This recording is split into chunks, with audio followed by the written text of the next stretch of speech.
So hello everyone, welcome to crack your job. আমাদের যে series চলছিল আরআরবি গ্রুপ ডি 2025-26 যে এক্সাম হয়েছিল টোটাল 101টা শিফটে, আমরা করছিলাম চ্যাপ্টার ওয়াইজ ম্যাথ সলিউশন। ঠিক আছে, আজকে আমাদের টপিক মেনসুরেশন। এর আগে অলরেডি আমাদের 3টে টপিক কমপ্লিট হয়ে গেছে। ডিসক্রিপশন বক্স এবং কমেন্ট বক্সে দু জায়গাতেই তার লিঙ্ক দেওয়া আছে, তোমরা অবশ্যই সেখান থেকে দেখে নিও।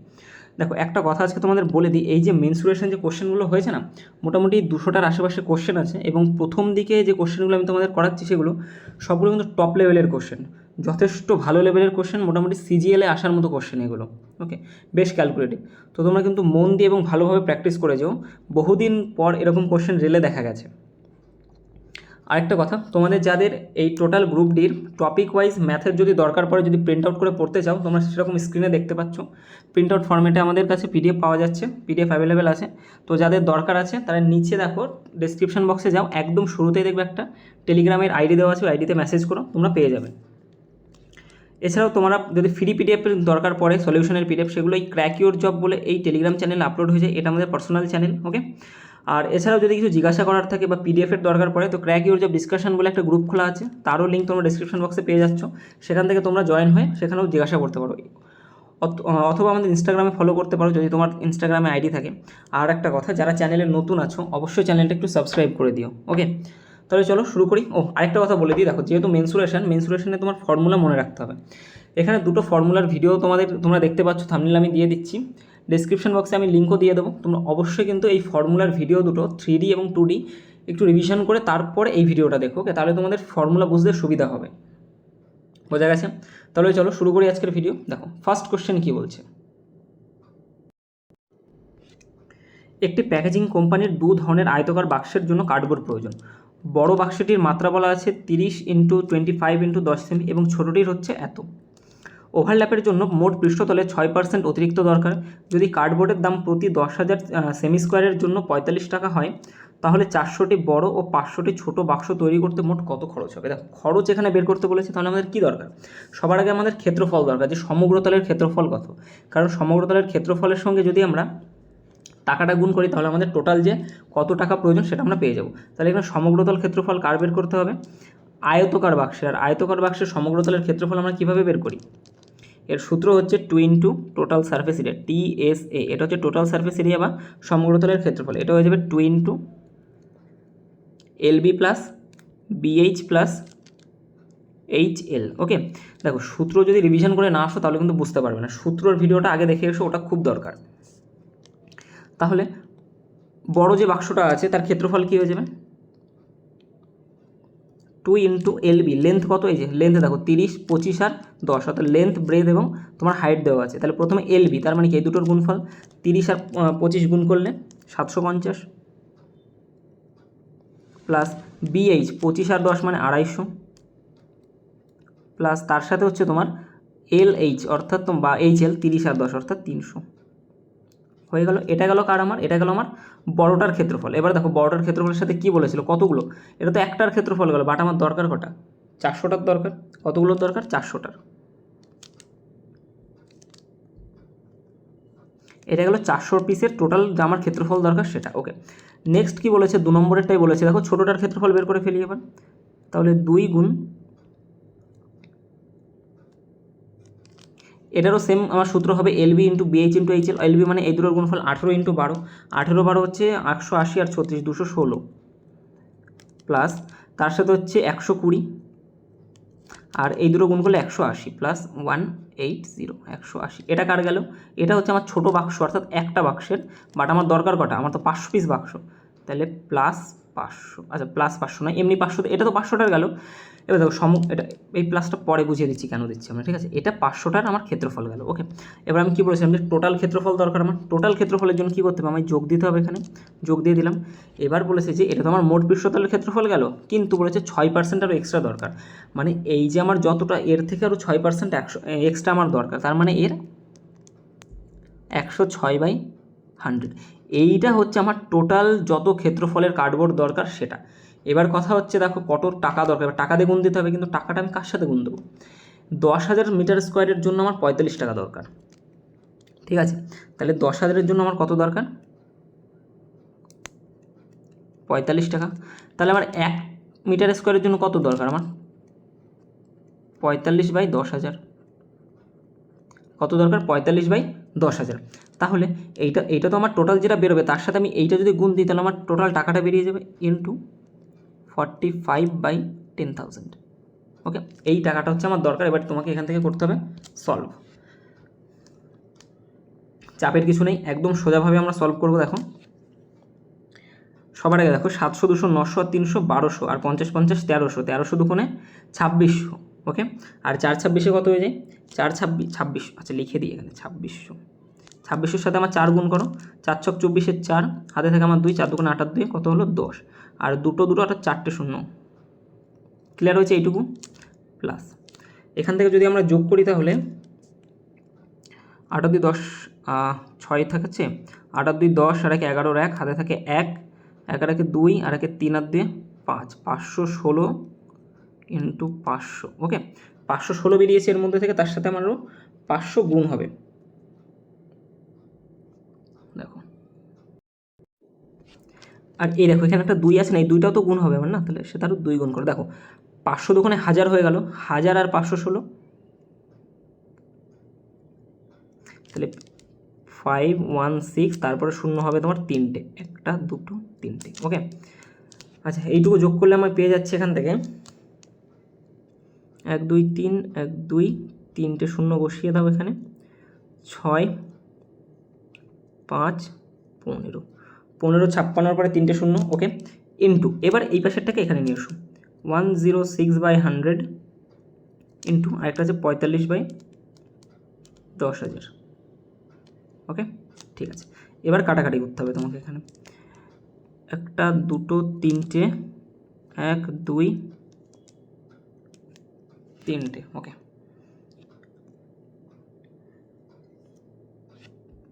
তারপরে দেখো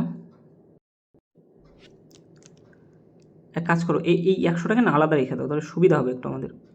এখান থেকে এর দুটো শূন্য কেটে দাও। আচ্ছা 5 দিয়ে কাটলে আমরা 5 রকম 45, 5 দিয়ে কাটলে এটা 5 20 100, 2 দিয়ে কাটলে এটা 53, আর 2 দিয়ে যদি একে কাটি তাহলে 10 হয়ে গেল। ওকে, তাহলে উপরে দেখো 53 ইন্টু 9 অর্থাৎ 15 56 ইন্টু 3 নং 27-এর 7, হাতে থাকে আমার 2, 5 নং 45 আর 2 47, 47, নিচে হয়ে যাবে কত আমার 10 10-কে 100। ওকে, এবার এটাকে তোমার গুণ করতে হবে, কিছু করার নেই, শর্টকাট কিছুই নেই, তোমাকে এই সলিউশন করতেই হবে। এটাকে গুণ করে তোমাকে 100 দিয়ে ভাগ দিতে হবে, তাহলে তুমি পেয়ে যাবে 74122.12। ওকে, 7422.12। এবার দেখো এখানে বলে দিয়েছিল যে নিকটতম শতকে। ওকে, তাহলে 7422-এর আশেপাশে কে আছে? 7422-এর আশেপাশে 7400 আছে। ওকে, তাহলে অ্যান্সার হয়ে আমার কী হয়ে যাবে? Option B. বোঝা গেল? কারেক্ট অ্যান্সার কী হয়ে যাবে আমার? Option B. নেক্সট দেখো 2 দাগের কোশ্চেনটা আমি এখানে নিইনি, কারণ ওটা হচ্ছে তোমার একটা জ্যামিতির কোশ্চেন, ওটা জ্যামিতি করার সময় করিয়ে দেবো। 3 দাগের কোশ্চেনটা দেখো, খুব ভালোভাবে বুঝবে। বলেছে একটি ধাতব নলের উভয় প্রান্ত খোলা, নলের বাহ্যিক ব্যাস 12 সেমি এবং দৈর্ঘ্য হচ্ছে 63 সেমি, নলের পুরুত্ব সর্বদা 0.4 সেমি, নলের মোট পৃষ্ঠতলের ক্ষেত্রফল নির্ণয় করো।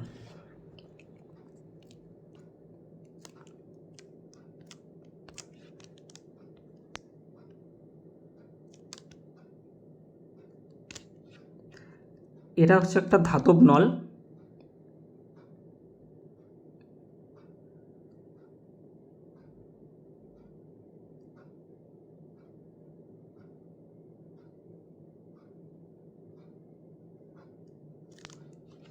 বুঝতে পারছো? এটা একটা ধাতব নল, ঠিক আছে। এবার বলেছে এর বাহ্যিক যে ব্যাসটা আছে সেটা হচ্ছে 12 সেমি, মানে এখান থেকে নিয়ে বাইরেরটা এটা হচ্ছে আমার 12 সেমি, এবং দৈর্ঘ্য হচ্ছে 63 সেমি। এখান থেকে এই পর্যন্ত যে হাইটটা সেটা বলা আছে আমার 63। ক্লিয়ার হয়ে গেছে? আচ্ছা এখানে দেখো দুটো নল তৈরি হচ্ছে না, কারণ দেখো বলেছে নলের পুরুত্ব, মানে পুরুত্ব মানে কোনটা বলো তো? পুরুত্ব মানে হচ্ছে তোমার এইটুকু।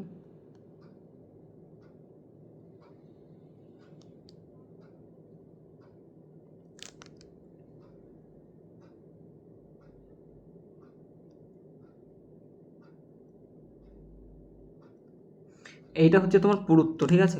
এটা বলা হচ্ছে তোমার 0.4 সেমি।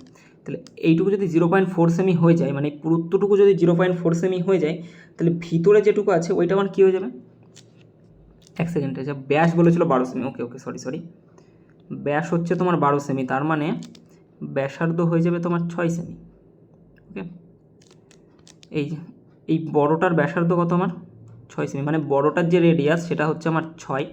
আর এই ছোটো, এই যে ছোটো যে তুমি নলটা দেখতে পাচ্ছ ভিতরে, ছোটো যে নলটা দেখতে পাচ্ছ এর রেডিয়াস কত হয়ে যাবে, আমি ছোটো হাতের আর দিয়ে ডিনোট করছি, কারণ এটুকু যদি আমার 0.4 হয়ে যায় তাহলে তুমি 6 থেকে 0.4 বাদ দিয়ে দাও, তাহলে তুমি পেয়ে যাচ্ছ দ্যাট ইজ 5.6 হয়ে গেল। এবার আমাকে বলেছে যে নলের মোট পৃষ্ঠতলের ক্ষেত্রফল। একটা নর্মাল যে নল, ঠিক আছে, একটা নর্মাল যে চোঙের আমার পৃষ্ঠতলের ক্ষেত্রফল কী হয়ে যায়, চোঙের পৃষ্ঠতলের ক্ষেত্রফল হচ্ছে 2πr/h। ওকে, এর পৃষ্ঠতলের ক্ষেত্রফল হচ্ছে 2πr/h। এবার দেখো এখানে কি বলেছে যে মোট পৃষ্ঠতলের ক্ষেত্রফল, মানে সাইডেরটাও নিতে হবে উপরেরটাও নিতে হবে। এবার যদি আমি সাইডেরটুকু নিই, বড়টার ক্ষেত্রে যদি আমি নিই, তাহলে এর টোটাল সারফেস এরিয়া কী হয়ে যাবে, TSA। ভালো করে বুঝবে, প্রথমে আমি বড় নলটা নিচ্ছি, তুমি বাকি সব কিছু ভুলে যাও, শুধুমাত্র বড় নলটা, এর পার্শ্বতলের ক্ষেত্রফল কী হয়ে যাবে 2πr/h। এটা আচ্ছা, আরটা বড় হাতের দিই, কারণ এটা হচ্ছে আমার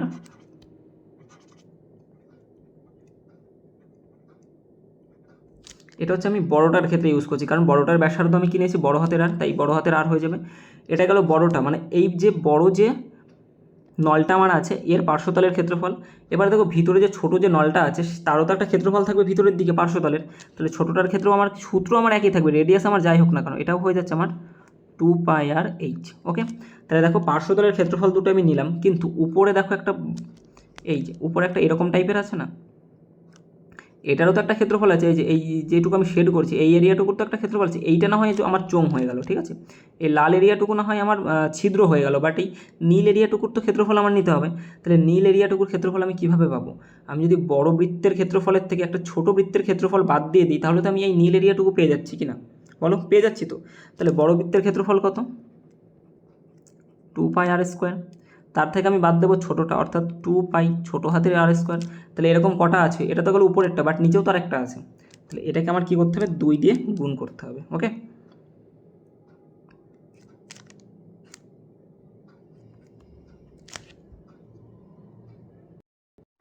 এবার যারা সূত্র রিভিশন করে এসছো তারা বুঝতে পারবে যে এখানে আমি একটা ভুল করিয়েছি, কারণ এই যে বৃত্তের যে ক্ষেত্রফল, ঠিক আছে, বৃত্তের যে ক্ষেত্রফল তোমার এরিয়া, সেটা হয়ে যায় πr², নট 2πr², πr², ঠিক আছে, কী হয়ে যায় আমার πr²। কিন্তু এই এরিয়া দেখো আমি 2πr কেন লিখছি, কারণ দেখো উপরের দিকেও একটা বৃত্ত আছে নিচের দিকেও একটা বৃত্ত আছে, তাহলে সেই জন্যই আমি তোমার দুটো বলে 2πr² লিখে দিয়েছি। তাহলে এই দুইটা কি আর গুণ করার দরকার আছে, কোনো দরকার নেই দুই গুণ করার। ওকে, তাহলে 2πr² এটা হয়ে যাবে আমার যোগ, কারণ এই যে পার্শ্বতলের ক্ষেত্রফল বড়টার প্লাস ছোটোটার পার্শ্বতলের ক্ষেত্রফল, এই গেল হচ্ছে আমার টোটাল পার্শ্বতলের ক্ষেত্রফল। এবার প্লাস কেন করছি, কারণ উপরের এই শেডের অংশটুকুর ক্ষেত্রফল তো আমার নিতে হবে, আর সেম জিনিস আমার নিচেও আছে, তাই এই দুটোকে আমি যোগ করে দিলাম, মানে এদের ডিফারেন্সটাকে বিয়োগ করে যোগ করতে হবে।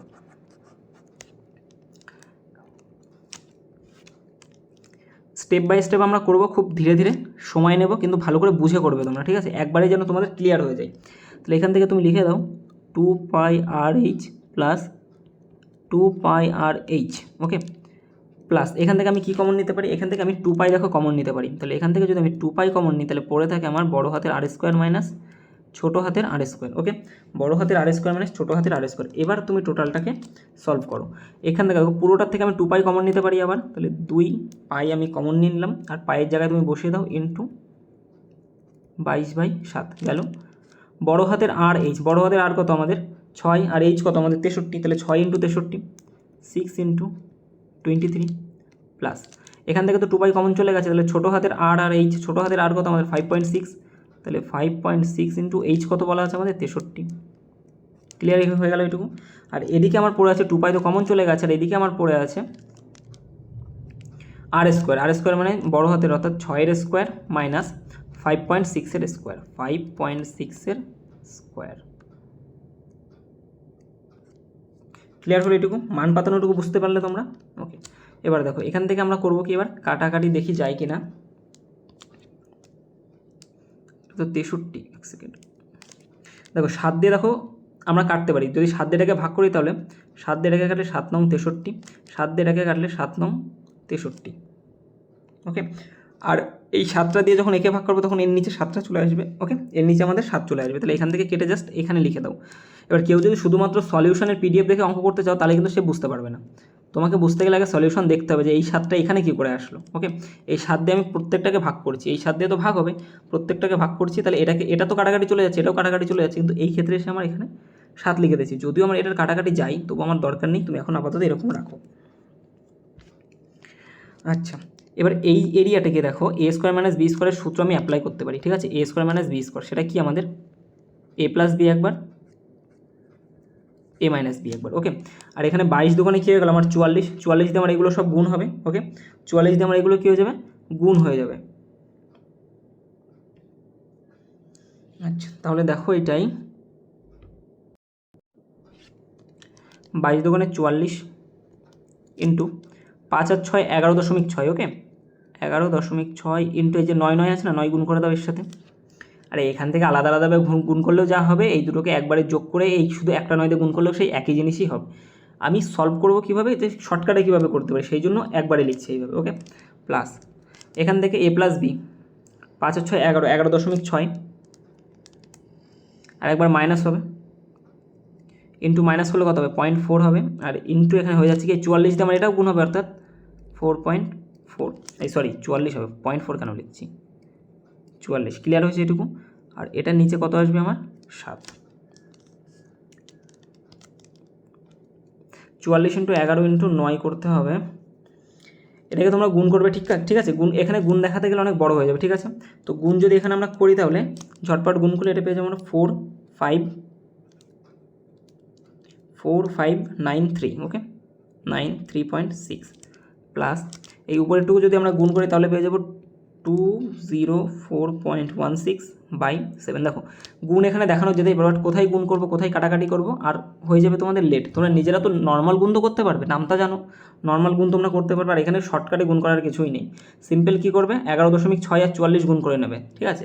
তারপরে 9 দিয়ে গুণ করবে, কারণ দেখো 11.6 আর 44 যদি গুণ করো, তাহলে এখানেও দেখো 11.6 আর 44ই আছে, তাহলে ডাইরেক্ট আমরা এখান থেকে বসিয়ে দিতে পারবো এর মানটা কত, তার সাথে আমি 0.4 যোগ করে গুণ করে দিতে পারবো, বোঝা গেল, ওকে। আচ্ছা, এবার 3.6 প্লাস এটাকে যদি ভাগ করি আমি, 3 সাথে 21 যাচ্ছে না, 30-এর এটা 29 পয়েন্ট সামথিং হবে, ঠিক আছে। 29.16 লেখা রাখো, নেক্সট। আর এই দুটোকে এবার যোগ করে দাও, ওকে। তো যোগ করলে 6 রাখে 7, ওকে। 9 আর 3 12, 2 হাতে থাকে আমার 1, 2 রাখে 3, 9 আর 3 12, 2 থাকে হাতে থাকে 1, 45 রাখে 46, 22.76, তাহলে এটা কার কাছাকাছি বলো তো, 46 25-এর কাছাকাছি না 46 20-এর কাছাকাছি। দেখো 22.5 পর্যন্ত হচ্ছে তোমার মিডিলে আসে, ঠিক আছে। 46 20 আর 46 25-এর মাঝামাঝি আসে হচ্ছে 22.5, বাট এটা 22-এর থেকেও তো বেশি, মানে 22.5-এর থেকেও বেশি, তাহলে অ্যান্সার হয়ে যাবে আমার অপশান ডি, অপশান সি, ঠিক আছে। 46.25 হয়ে যাবে আমার কারেক্ট অ্যান্সার। 4 দাগেরটা দেখো,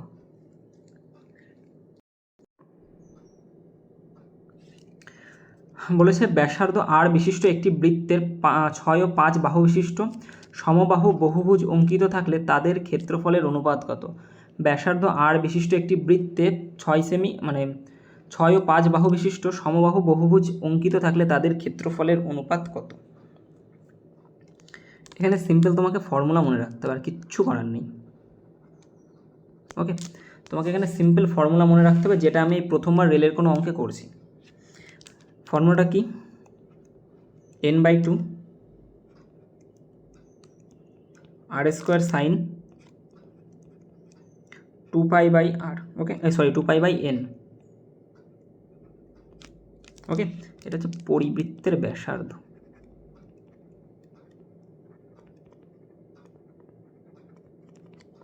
কী পাবো এখান থেকে, পরিবৃত্তের ব্যাসার্ধ। ফর্মুলা কি, n/2 r² sign into 2π/n, ওকে, 2π/n, ক্লিয়ার হয়েছে এটুকু। এবার সিম্পল এখানে বসিয়ে দাও।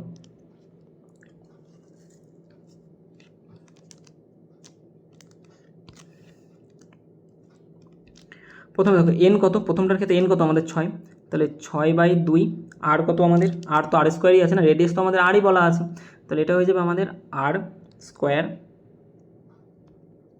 সাইন 2π।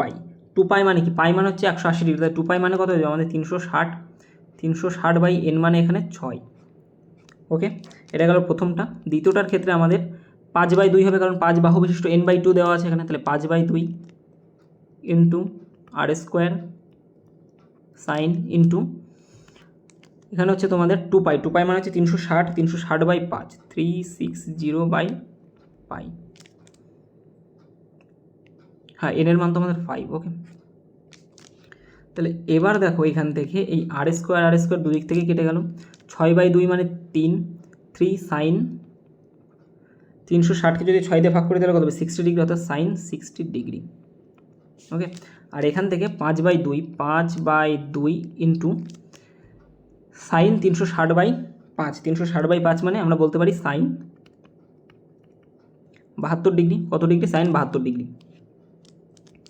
আচ্ছা, এখান থেকে 3 সাইন 60 ডিগ্রির মান কত?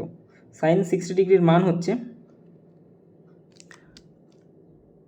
দেখো এই 2টাকে না আমাদের হাঁটাতে হবে এখান থেকে, তো 2টাকে যদি হাঁটাতে যায় তাহলে এবার সেটা 2 গুণ করো, এবার সেটা 2 গুণ করো, তাহলে এটা হয়ে যাচ্ছে আমাদের 6। ওকে, আমি তার থেকে একটা সোজা নিয়ম বলে দিই কীভাবে করবে। এখানে তুমি 6 লিখে দাও, এক সেকেন্ড, এখানে তুমি 6 লিখে দাও, এই 2টাকে উঠিয়ে দাও। কীভাবে, কেন উঠালাম আমরা বলো তো? এই 2 যদি কেটে দিই তাহলে তো উঠেই গেল 2, তাহলে 6 পড়ে আছে যে 6 সাইন 60। ওকে, তাহলে 6 ইন্টু সাইন 60-র মান কত? সাইন 60-র মান হচ্ছে তোমাদের √3/2, √3/2 ইস টু 5 ইন্টু সাইন 72কে আমরা লিখতে পারি, সাইন কিসে চেঞ্জ হয় বলো তো? আগের দিনে ত্রিকোণমিতিতে আমি লিখেছিলাম সাইন 72 ডিগ্রি, তার মানে আমরা বলতে পারি 90 ডিগ্রি মাইনাস 18 ডিগ্রি। ওকে, তাহলে সাইন কিসে চেঞ্জ হয়ে যায় বলো তো? সাইন কিসে চেঞ্জ হয়? 90 ডিগ্রি থাকলে চেঞ্জ হয়, আর সাইন চেঞ্জ হয় আমার কসে। কস কত ডিগ্রি হয়ে যাবে? কস 18 ডিগ্রি। এবার প্লাস হবে না মাইনাস হবে বলো তো? 90 মাইনাস মানে কি 90 থেকে কম আসছে, তার মানে আমার ফার্স্ট কোয়াড্রেন্টের মধ্যে আছে। আর এরকম করিয়েছিলাম না, এখানে সব প্লাস হয়ে যায়, তাহলে 90 মাইনাস 18, তাহলে 90 থেকে কম হলে আমার এই কোয়াড্রেন্টে আসবে, আর এই কোয়াড্রেন্টের মধ্যে সবাই প্লাস, তাহলে কসও কী হয়ে যাবে আমার এখানে প্লাস হয়ে যাচ্ছে, তাহলে এটা হয়ে যাবে আমাদের কস 18 ডিগ্রি। ওকে, কস 18 ডিগ্রি। এবার কথা হচ্ছে কস 18 ডিগ্রির মান কত? কস 18 ডিগ্রির মান তোমার মুখস্থ রাখতে হবে, ঠিক আছে? কস 18 ডিগ্রির মান তোমার মুখস্থ রাখতেই হবে, সেটা হচ্ছে রুটের মধ্যে 10 প্লাস 2√5। ওকে, 10 প্লাস 2√5, আর নিচে কত আসবে আমার 4। ওকে, এটা হচ্ছে আমার কস 18 ডিগ্রি। এবার কস 18-এর মানটা এখানে বসিয়ে দাও, তাহলে এটা আমার হয়ে যাচ্ছে কাটাকাটি করলে 3, ঠিক আছে? তাহলে 3√3 ইন্টু 10 প্লাস 2√5, নিচে হয়ে যাচ্ছে আমার 4। 4কে ওঠাতে গেলে দুদিকে আমার 4 গুণ করতে হবে, তাহলে এদিকে 4 গুণ করলে 12√3 এদিকে 4 গুণ করলে 4 কেটে যাচ্ছে, অর্থাৎ 5 রুটের মধ্যে 10 প্লাস 2√5। ওকে, যেটা হচ্ছে আমার অপশান, হ্যাঁ অপশান ডিতে। বোঝা গেল? কিছু করার নেই মাই ডিয়ার ব্রাদার্স, এই কস 18-এর মান মনে রাখতে হবে, আর এই ফর্মুলা তোমাকে মনে রাখতে হবে, ঠিক আছে?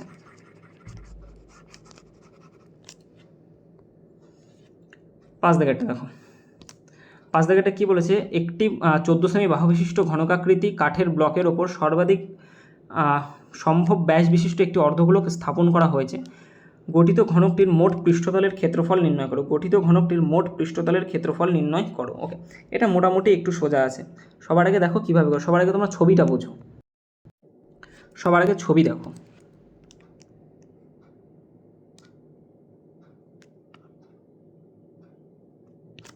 এটা হচ্ছে একটা ঘনক, ঠিক আছে? বলছে ঘনকের বাহুর দৈর্ঘ্য কত? 14 সেমি। আর ঘনকের তোমার সমস্ত বাহুর দৈর্ঘ্য সেম হয়, তাহলে এটাও 14 হলে এটাও 14 হয়ে যাবে, মানে সবগুলোই 14 করে, আলাদা করে লিখছি না। এবার তোমাকে বোঝানোর জন্য ঘনকের যে উপরের যে তলটা আছে না, উপরের তলটা শুধুমাত্র, এই তলটাকে এখানে আমি একটা 2D আকারে এঁকে দেখাচ্ছি, তাহলে ভালো বুঝতে পারবে।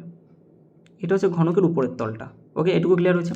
এবার বলেছে এই ব্লকের ওপর সর্বাধিক সম্ভব ব্যাস বিশিষ্ট একটি অর্ধগোলক স্থাপন করলো। এই যে এর উপরে একটা অর্ধগোলক স্থাপন করা হবে, তাহলে এর উপরে যদি একটা অর্ধগোলক আমরা বসাই, তাহলে সেটা দেখতে কিছুটা এরকম টাইপের হবে, যদিও যাই হোক এটাকে একটা অর্ধগোলক মনে করো, ঠিক আছে? এটা একটা অর্ধগোলক, আর এটাকে যদি আমি 2D আকারে এখানে একটা এঁকে দেখাই, তাহলে দেখো বিষয়টা এরকম দেখতে হবে অনেকটা।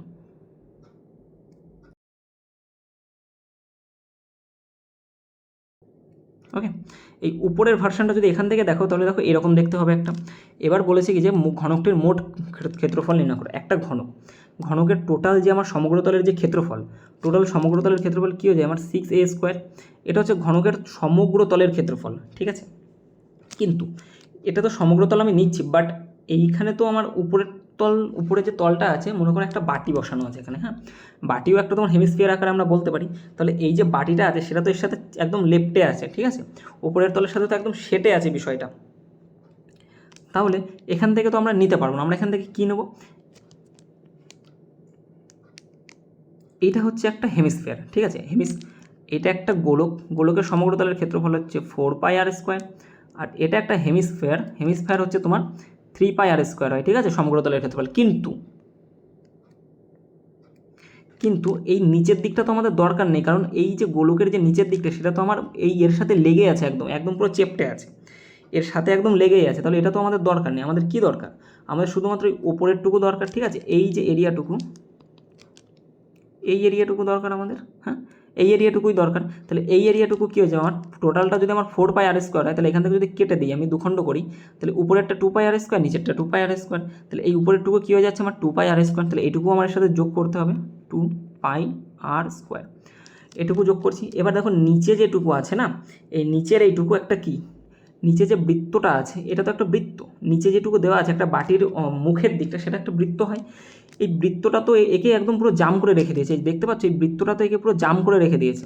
তাহলে আমি এই যে টোটাল যে 6a² লিখেছি, এই 6a² মানে গোলক নয়, ঘনকের 6টা তলে কিন্তু নিয়েছে, ঠিক আছে, 6টা তলের ক্ষেত্রফল বের করতে পারছি, বাট 6টা তলের ক্ষেত্রফল তো বের করবো, কিন্তু উঁচু জায়গার ক্ষেত্রফলটা আমি কী করে বের করবো, সেই জন্য আমি একটা হেমিস্ফিয়ারের যে পার্শ্বতলের ক্ষেত্রফল সেটা নিয়েছি, অর্থাৎ 2πr²।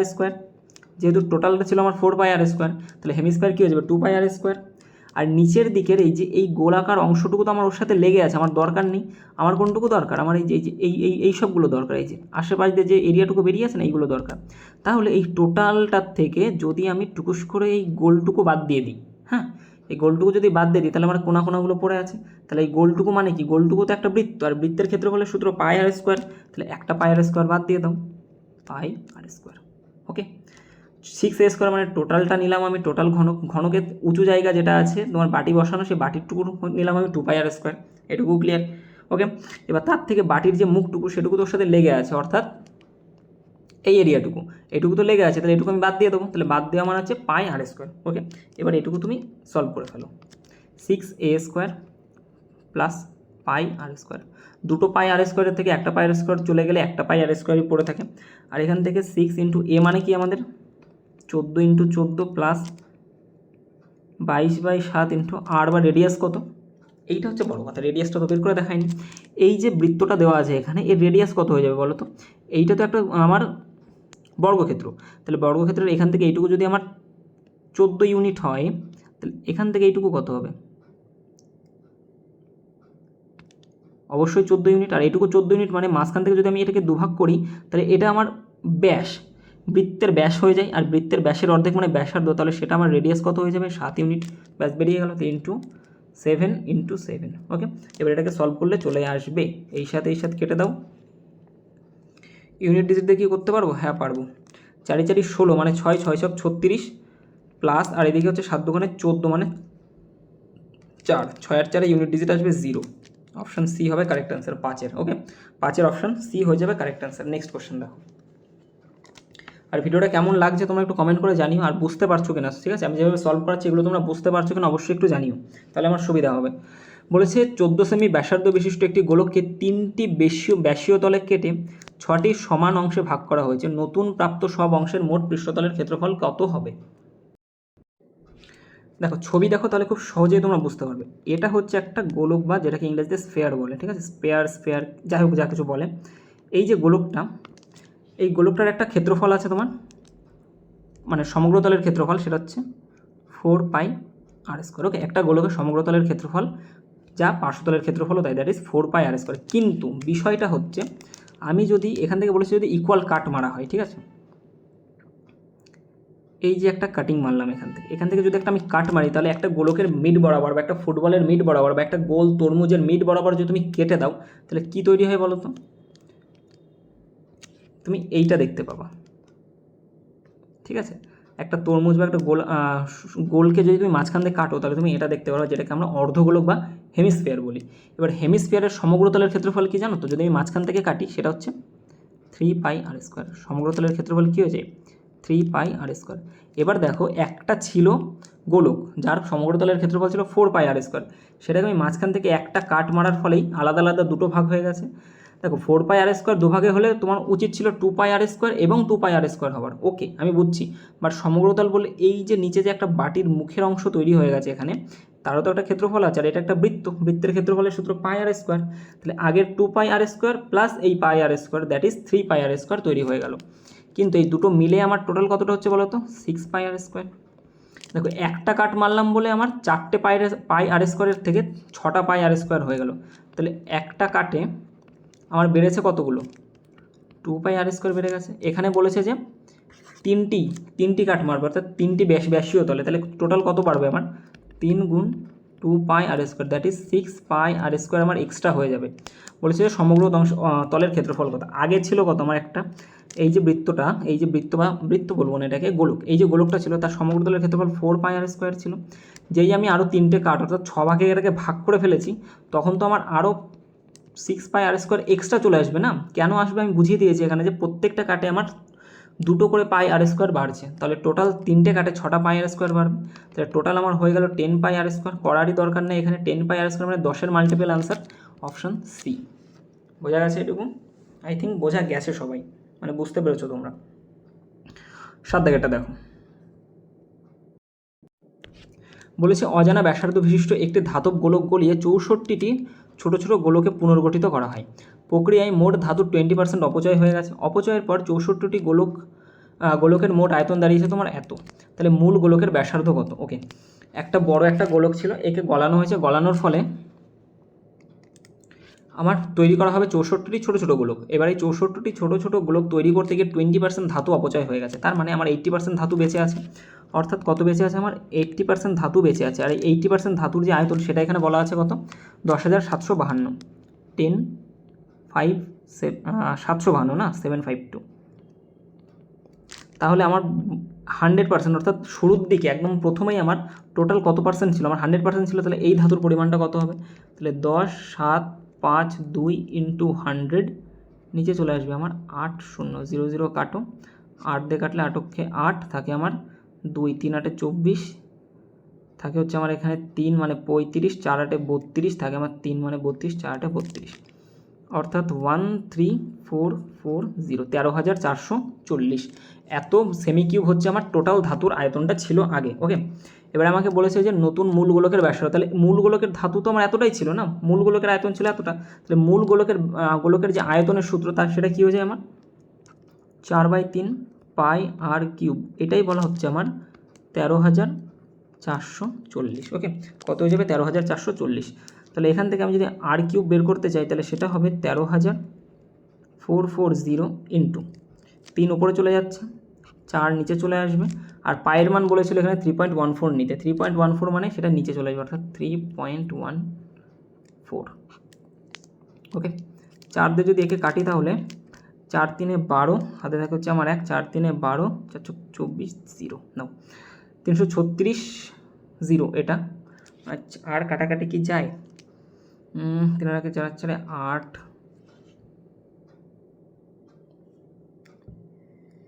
এক কাজ করো 3 দিয়ে না একে কাটো, একটা অ্যাপ্রক্সিমেট আমাদের আসুক 3 অক্ষে 3, কারণ এখানেও বলেছে আমাকে নিয়ারেস্ট ইন্টিজার, তাহলে এটাকে আমরা ধরে নিয়ে করতে পারি। 3 অক্ষে 3.14, 3 4 12, অর্থাৎ 1.04 আসছে। তাহলে r³ সমান আমি বলতে পারি 3360 বাই 1.04। ওকে, 1.04। তাহলে r³ সমান এখান থেকে দেখো 3360কে যদি আমি 1.04 দিয়ে যদি ভাগ করি, 1.04 দিয়ে যদি ভাগ করি তাহলে কত হবে?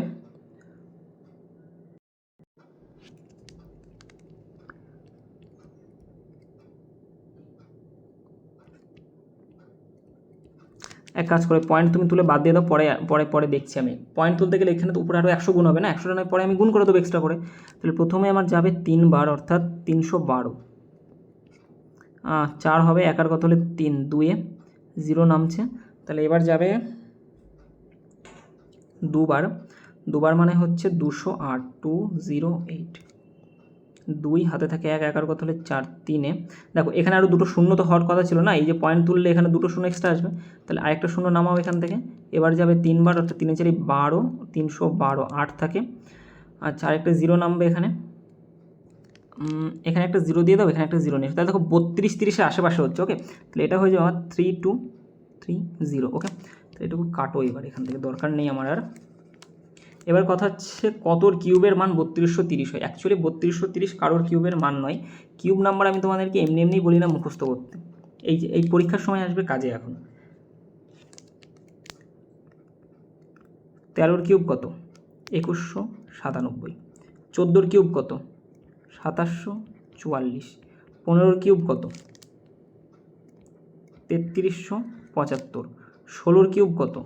16-র কিউব হয়ে যাবে 4096। এবার আমায় বলো এই 3230 আমার কার কাছে কাছে? 14-র হচ্ছে 2744 আর 15-র হচ্ছে 3375, তাহলে আমার কাছে কার কাছে কাছে? 15-র কাছে কাছে। তাহলে আমি এখান থেকে আর এর যে ভ্যালুটা সেটা কত বলতে পারি বলো তো? একটুখানি গেস করলে তোমরা বলতে পারবে। আর এর ভ্যালু কত বলতে পারি আমরা? 15-র আশেপাশেই হবে। ওকে, তাহলে কারেক্ট অ্যান্সার কী হয়ে যাবে আমার? Option C. এখানেও বলেছিল নিকটতম পূর্ণ সংখ্যা, সুতরাং আমরা অ্যাজিউম করে অ্যান্সার করতেই পারি। ওকে, তাহলে আর বা রেডিয়াস কত হয়ে যাবে? 15 সেমি। 16 দাগ, 16 দাগ বলছি, 8 দাগ। একটি রানিং ট্র্যাকের দুটি সমান্তরাল সরল অংশ এবং দুই প্রান্তে অর্ধবৃত্তাকার অংশ নিয়ে গঠিত, প্রত্যেকটা 120। ওকে, ট্র্যাকের অভ্যন্তরীণ পরিসীমা বলা আছে এত, যদি ট্র্যাকের প্রস্থ সর্বদা 18 মিটার হয় তবে বাহ্যিক পরিসীমা। ওকে, ভালো করে ছবিটা দেখো তাহলে ইজি অঙ্ক করতে পারবে।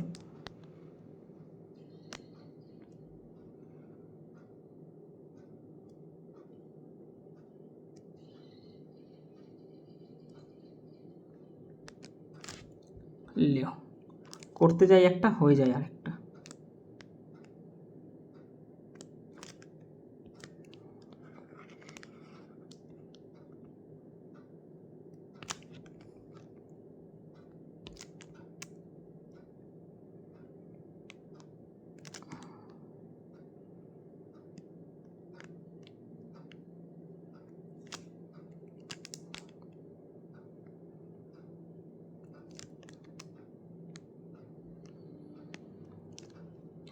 বিষয়টা হচ্ছে ছবিটা হয়ে গেছে উল্টো পাল্টা, তবু এটা দিয়ে তোমাদের বুঝতে হবে, বুঝিয়ে দিচ্ছি আমি। দুই প্রান্তে দুটি অর্ধবৃত্তাকার অংশ নিয়ে গঠিত, এই যে দুটি সমান্তরাল সরলরেখা, এই যে দুটি সমান্তরাল সরলরেখা, এদের যে দৈর্ঘ্য সেটা হচ্ছে 120 মিটার, মানে এইটা যদি 120 হয় মানে, আচ্ছা তো এইখান থেকে দুটো আমি বাউন্ডারি কেটে দিচ্ছি, হ্যাঁ, যাতে বুঝতে তোমাদের সুবিধা হয়। এই যে সরলরেখা এটা হচ্ছে 120, তাহলে এটাও 120, এটাও 120, এটাও 120। ওকে, এবার বলছেন অর্ধবৃত্ত, তার মানে এখান থেকে এইটুকু হচ্ছে অর্ধবৃত্ত, সেই জন্য আমি এখান থেকে একটা দাগ দিয়ে দিচ্ছি। এটাও একটা অর্ধবৃত্ত, এটাও একটা অর্ধবৃত্ত, সেম এ পাশে এটাও অর্ধবৃত্ত, এটাও অর্ধবৃত্ত, বোঝা গেল? সেই জন্য মাঝখান থেকে আমি দাগ দিয়ে বুঝিয়ে দিচ্ছি। এবার দেখো বলছে অভ্যন্তরীণ পরিসীমা। অভ্যন্তরীণ পরিসীমা মানে সিম্পল মনে রাখবে হচ্ছে বেড়া, ঠিক আছে? বাড়ির চারি সাইডে বেড়া দেওয়া, পাঁচিল দেওয়া, দ্যাট ইজ কল্ড পরিসীমা। তাহলে এই যে এইখান থেকে নিয়ে এই লাল যে অংশটুকু দেখাচ্ছি আমি, লাল অংশটুকু, এইটুকুর পরিসীমা বলা আছে 504, কিন্তু আমি এখান থেকে এই পর্যন্ত জানি 120, আর এখান থেকে এই পর্যন্ত জানি এই বেড়াটুকু আর এই বেড়াটুকু জানি আমি যে এই দুটো দেওয়ালের যোগফল আমার 240। এবার এই যে এই বাঁকানো জায়গাটুকুর কত হয়েছে আমি তো জানি না, হ্যাঁ জানি, এইটুকু একটা বৃত্ত, অর্ধবৃত্ত, এইটুকু একটা অর্ধবৃত্ত, দুটোকে যদি আমি জুড়ে দিই আমার একটা বৃত্ত তৈরি হবে। আর একটা বৃত্তের পরিধির সূত্র তো আমি জানি, পরিধি মানেই বৃত্তের পরিসীমা, সেটা কি 2πr। তাহলে এইটুকু আর এইটুকু 240 প্লাস এইটুকু আর এইটুকু অর্থাৎ 2πr যোগ করলে আমি পরিসীমা পেয়ে যাচ্ছি, সেটাই বলা আছে 504, 504। তাহলে এখান থেকে আমি 2π-এর ভ্যালু, 2πr সমান সমান কত হয়ে যাচ্ছে? 504 থেকে 240 বাদ দিলে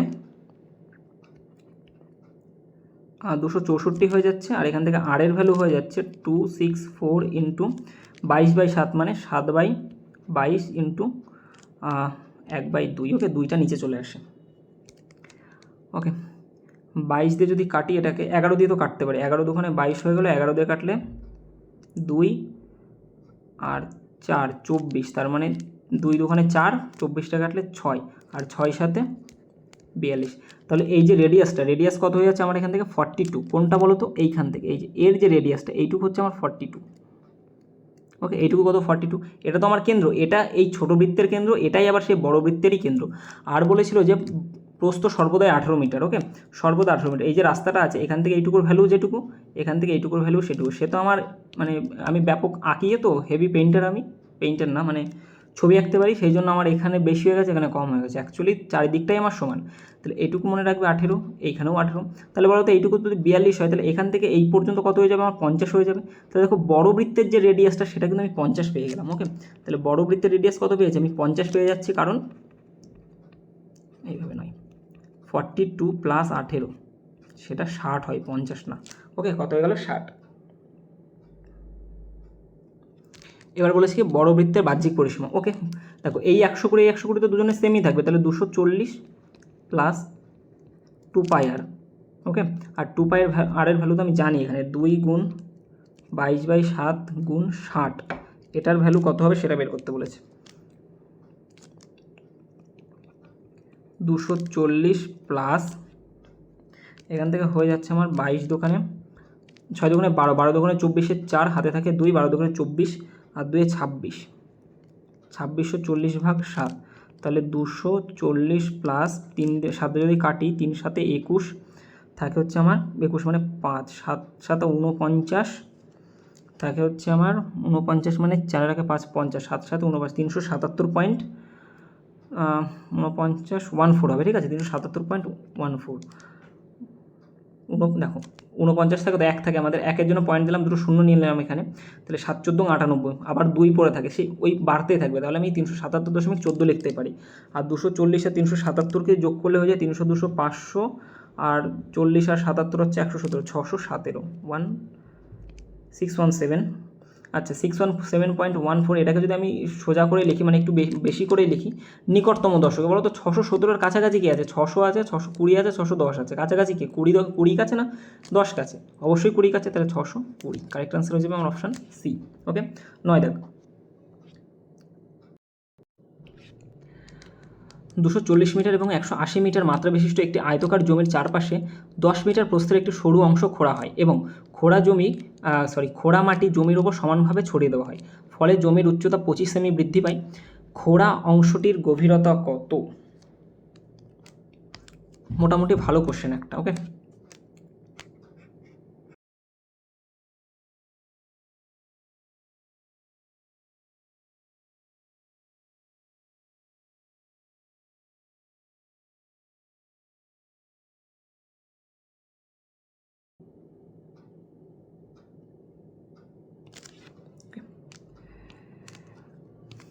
ভিতরে যে ছোট যেটা আছে, এই ছোট যে জমিটা, এই জমিটাই এই বড় জমির এই চারি সাইড থেকে এই এরিয়াটুকুর মাটি কাটতে হবে, ঠিক আছে।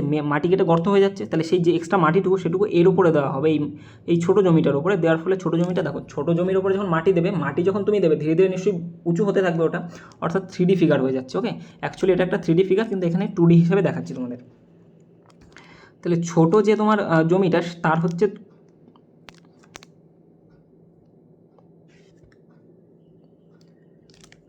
আচ্ছা এর যে মাত্রা দেওয়া আছে 240 আর এদিক থেকে হচ্ছে 180, 180, আর বাইরে থেকে বলেছে 10 মিটার প্রস্থের একটি সরু অংশ, মানে এখান থেকে যে এইটুকু কত আমার 10, এখান থেকে এইটুকুও 10, তাহলে এদিক থেকেও কত 10 হয়ে যাবে, এটুকু কত 10 হয়ে যাবে, এদিক থেকেও আমার 10, এদিক থেকেও 10, এদিক থেকেও 10, এদিক থেকেও 10, ওকে। তাহলে বড় যে জমিটা বড়টুকুর যে এরিয়া সেটা কী হয়ে যাবে আমার বলো তো?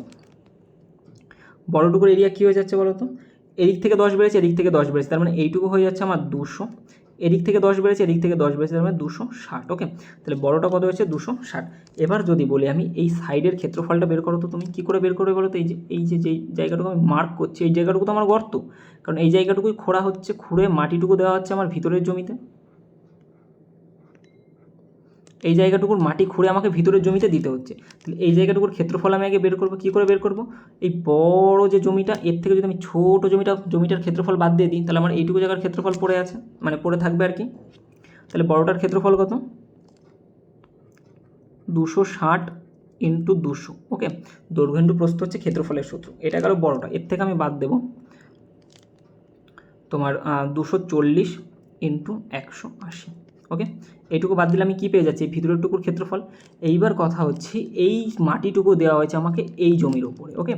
এই মাটিটুকু দেওয়া হয়েছে আমার এই হলুদ রঙের মার্ক করা জমিটার মধ্যে। তাহলে এটা নিশ্চয়ই একটা 3D ফিগার, অর্থাৎ একটা তুমি যদি দেখো একটা বই, বাড়ির যে বই আছে না তোমার সামনে, সেই বইয়ের মতো হয়ে যাচ্ছে। লেন্থ আছে ওর, মানে দৈর্ঘ্য আছে, প্রস্থ আছে, এবং দেখো মাটি দেওয়ার ফলে একটা উচ্চতা বাড়ছে ওর, ঠিক আছে। এই উচ্চতাটা বৃদ্ধি পেয়েছিল 25 সেমি। কতটা বৃদ্ধি পেয়েছিল এখানে? 25 সেমি। তাহলে দেখো এই সেমি তুমি এখন বাদ দাও, সেমি তোমার এখন ধরতে হবে না, তুমি মনে করো 25 মিটারই বৃদ্ধি পেয়েছে। ওকে, কত বৃদ্ধি পেয়েছে এখানে? 25 মিটার। সেমিটা আমি পরে হিসাব করে দিচ্ছি তোমাদের, সে সুবিধা হবে। তাহলে এই ছোটো জমির উচ্চতা তো বৃদ্ধি পেয়েছে, তাহলে এর আয়তনটা বের করতে হবে, যেহেতু 3D ফিগার। তাহলে এর আয়তন কী হয়ে যাবে?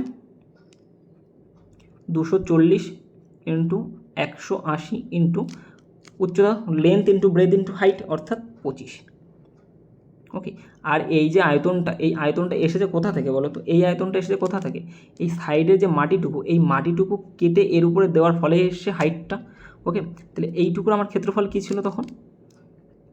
260 ইন্টু 200 মাইনাস 240 ইন্টু 180, এইটুকু গেল তো ক্ষেত্রফল। আর ক্ষেত্রফলের সাথে যখন আমি উচ্চতা গুণ করবো তখন কী পাই? হাইট পেয়ে যাই। তাহলে এই উচ্চতাটা মানে কি, কতটা গভীর করে আমি কেটেছি সেটাই এখানে জানতে চেয়েছে, যে খোঁড়া অংশের গভীরতা কত। এইটুকুই তো ছিল আমার সেই খোঁড়া অংশ, তাহলে এর গভীরতা কত আমি তো জানি না, আমি লিখে দিলাম এইচ। ব্যাস, এই এইচের ভ্যালু বের করতে পারলে অ্যান্সার হয়ে যাবে। এইচের ভ্যালু আমরা কী করে বের করবো এখান থেকে? 240 into 180 into 25 is equal to, এখান থেকে আমি কমন নিতে পারি কিছু,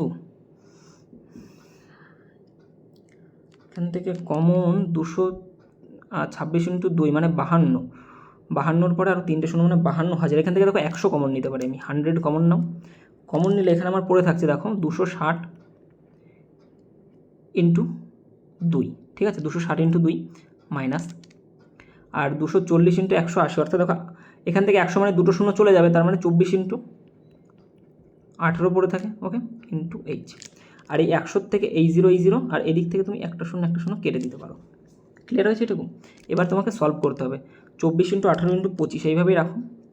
24 into 18 into 25 is equal to 520, 26 দোকানে 52 হয়, 520 মাইনাস 18 24 হয়ে যায় 4 18 72, 2 হাতে থাকে 7, 18 দোকানে 36, 36 আর 7 7 আর 6 13, 432 43। ওকে,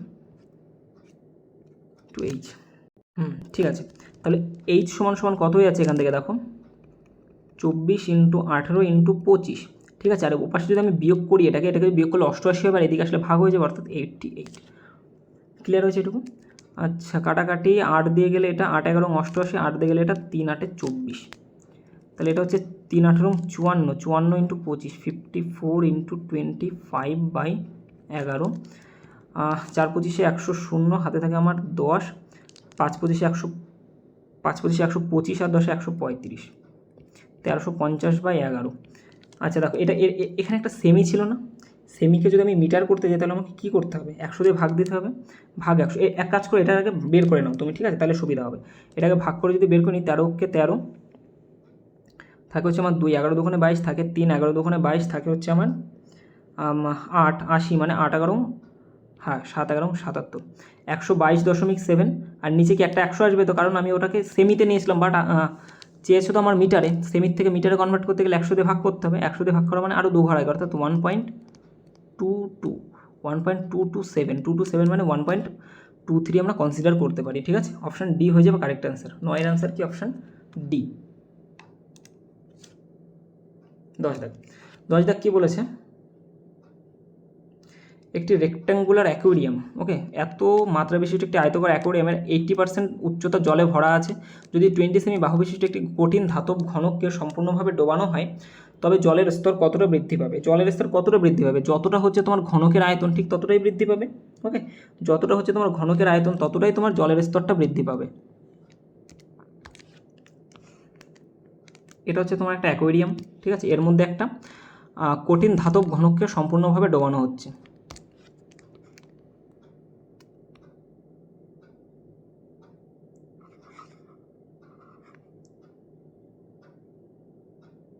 এই যে মনে করো ডুবিয়ে দিলাম, একটা কঠিন ঘনককে আমি ডুবিয়ে দিয়েছি, তাহলে জল আমার উপচে পড়বে বা কতটা উঠবে সেটা কার আয়তনে ওঠে বলো তো? তুমি যতটা তোমার এই ভিতরে জিনিসটা দিচ্ছ, একটা বালতি নিয়ে তুমি প্রুফ করতে পারো যে একটা বালতির ভিতরে তুমি জল নিয়েছো কিছুটা, বা অনেকটা পুরো ভর্তি জল নিয়েছো, বা একটা ফুটবলকে তুমি ওর মধ্যে ডোবাও, ফুটবলের যতটা আয়তন ঠিক ততটা আয়তনের জলে কিন্তু বাইরে এসে পড়বে। ওকে, তাহলে আমি অ্যাকচুয়ালি এই আয়তনটা যদি বের করতে পারি তাহলে আমার অ্যান্সারটা হয়ে যেতে পারে। ঠিক আছে, তাহলে 20 সেমি বাহু বিশিষ্ট, মানে এটা যদি একটা ঘনক হয় তাহলে এর বাহু কত 20, আর ঘনকের সব বাহুই সমান 20 ইন্টু 20 ইন্টু 20, তাহলে এর আয়তন কত হয়ে যাবে 20 ইন্টু 20 ইন্টু 20। ওকে, বাহু কিউব হয়ে যাচ্ছে একটা ঘনকের আয়তন। তো এর আয়তন এবার হচ্ছে যে আমার জলের স্তর কতটা বাড়বে সেটা বের করতে হবে। ওকে, এই যে অ্যাকোয়ারিয়ামটা দেওয়া ছিল এটা কত ছিল আমার 60 সেমি, 45 সেমি ইন্টু আমার 40 সেমি। এবার দেখো জলের আয়তন কতটা বাড়বে, জলের আয়তন কতটা বাড়বে যতটা এর আয়তন, আর এর আয়তন কতটা 20 ইন্টু 20 ইন্টু 20, তাহলে জলের আয়তন কী করে বের করবো কতটা বেড়েছে। আগের যে অ্যাকোয়ারিয়াম ছিল তার ক্ষেত্রফলের সাথে যদি আমি উচ্চতা গুণ করি, ক্ষেত্রফল কত 60 ইন্টু 45। এবার দেখো উচ্চতা কতটা বাড়বে বলো তো, যতটা এর আয়তন ঠিক ততটাই বাড়বে। ঠিক আছে, তাহলে এইচ দিয়ে দাও, এই এইচের আমার কোনো দরকার নেই, 40 যে হাইটটা দেওয়া আছে এর কোনো ভ্যালুই নেই এখানে, আমি শুধুমাত্র এখান থেকে জাস্ট এইচটা বের করবো, এই এইচটা আমার কী বেরোবে কতটা জল আমার বাড়ছে এখানে। ঠিক আছে, কারণ এর আয়তনটাই তো আমার এর মধ্যেই চলে যাবে না, এই ছোটো যে ঘনকটা এই ঘনকের আয়তনটাই আমার এই বড় যে অ্যাকোয়ারিয়াম আছে তার মধ্যেই মিলে যাবে। বোঝা গেল, এইটা চেপে বসানোর ফলে জলের আয়তন মনে করো এইটুকু ছিল আগে, যেই ঘনকটা আমি ভিতরে দিলাম ঠিক তখন জলটা আমার এখানে চলে আসলো, মানে এইটুকুটা বের করতে বলেছে। আর এইটুকুটা আমি কী করে পাবো, এইটুকুটা পাচ্ছি কখন, যখন আমি এই তোমার ঘনকটাকে এর মধ্যে সম্পূর্ণ ডুবিয়ে দিচ্ছি তখন আমার এই হাইটটুকু বাড়ছে, তাহলে এই হাইটটা সমান কি এইচই হয়ে যাবে। তাহলে এই 40 আমার কোন কাজে লাগবে, কোনো কাজেই না।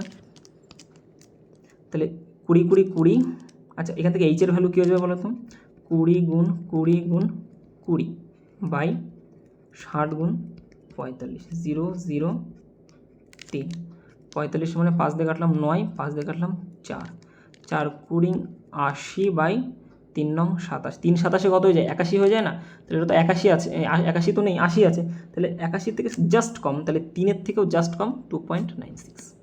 ওকে, নেক্সট কোশ্চেন দেখো, বলেছে যে 14 সেমি ব্যাস বিশিষ্ট একটি নল দিয়ে 15 কিলোমিটার প্রতি ঘন্টা বেগে জল প্রবাহিত হয়ে 50 মিটার লম্বা ও 44 মিটার চওড়া একটা আয়তকার ট্যাঙ্কে প্রবেশ করে, ট্যাঙ্কে জলের স্তর 21 সেমি বাড়াতে কত সময় লাগবে। ওকে,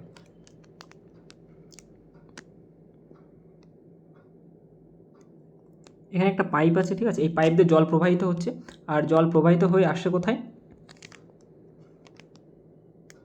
এই ট্যাঙ্কের মধ্যে জল পড়বে। ঠিক আছে, জল কোথায় পড়বে, এর মধ্যে পড়বে।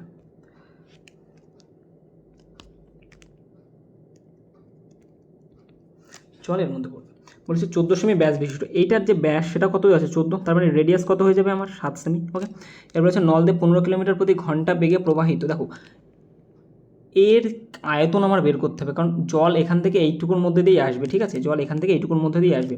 এবারে লেন্থ আমি কী করে বের করবো বলো তো, লেন্থ দেখো জল এখান থেকে এইখানে আসে, তার মানে একটা ডিস্ট্যান্স ওকে কভার করতে হচ্ছে না, আর ডিস্ট্যান্স সমান সমান আমরা কী জানি স্পিড ইন্টু টাইম, ডিস্ট্যান্স সমান সমান কী হচ্ছে স্পিড ইন্টু টাইম, স্পিড এখানে বলা আছে 15 কিলোমিটার প্রতি ঘন্টা, তাহলে 15 কিলোমিটারকে তুমি কী করবে মিটারে নিয়ে যাও, অর্থাৎ 15,000। ওকে, 15,000 হচ্ছে তার তোমার 15,000 মিটার, 15,000 মিটার তাকে যেতে হবে। এবার হচ্ছে টাইম কতটা লাগবে আমি কি জানি না, ইন্টু টি, তাহলে 15,000 টি কী হয়ে যাচ্ছে হাইট। ওকে, সবসময় মনে রাখবে হাইট কত হয়ে যাচ্ছে 15,000 টি, এটাকে তুমি হাইট হিসাবে ধরতে পারো, যেটা ডিস্টেন্স সেটাই তোমার এখানে হাইট হিসাবে গণ্য হচ্ছে। এবার কথা হচ্ছে জল কিন্তু এখান থেকে এইটুকুর মধ্যে দিয়ে এসেই তবে এর মধ্যে পড়ছে, তাহলে এর যে মাত্রা বা এর যে তোমার লেন্থ ফেন্থগুলো দেওয়া আছে সেগুলো 50 মিটার, 44 মিটার, এবার বলেছে যে কতটা উঁচু হবে, অর্থাৎ 21 সেমি উঁচু করতে হবে, অর্থাৎ 21, এটা কি সেমিতে আছে, সেমিকে যদি আমি মিটারে কনভার্ট করি তাহলে কত হয়ে যাবে 100 দিয়ে ভাগ দাও, তাহলে এত মিটার। তাহলে দেখো এর আয়তনটাই আমার এর মধ্যে করতে হবে, এর ভিতর দিয়ে জলটা আসবে কি এর আয়তনের মধ্যে দিয়েই তো আসছে, তাহলে এই আয়তনটা আমার এর সাথে সমান করতে হবে, তাহলে দুজনের আয়তন সমান করে দাও। এর আয়তন কী হয়ে যাবে, মানে এই যে পাইপের আয়তন কী হয়ে যাবে পাই আর স্কোয়ার এইচ। ঠিক আছে, তাহলে 22 বাই, সূত্র আমি লেখাচ্ছি না এই কারণেই, কারণ আমি মনে করছি যে আগের দুটো ভিডিও তুমি দেখে এসেছো সূত্রের। ঠিক আছে, সেই জন্য আমি সূত্র লেখাচ্ছি না আর। তাহলে 22/7 অর্থাৎ পাই আর স্কোয়ার, পাই আর কত আমাদের রেডিয়াস কত 7,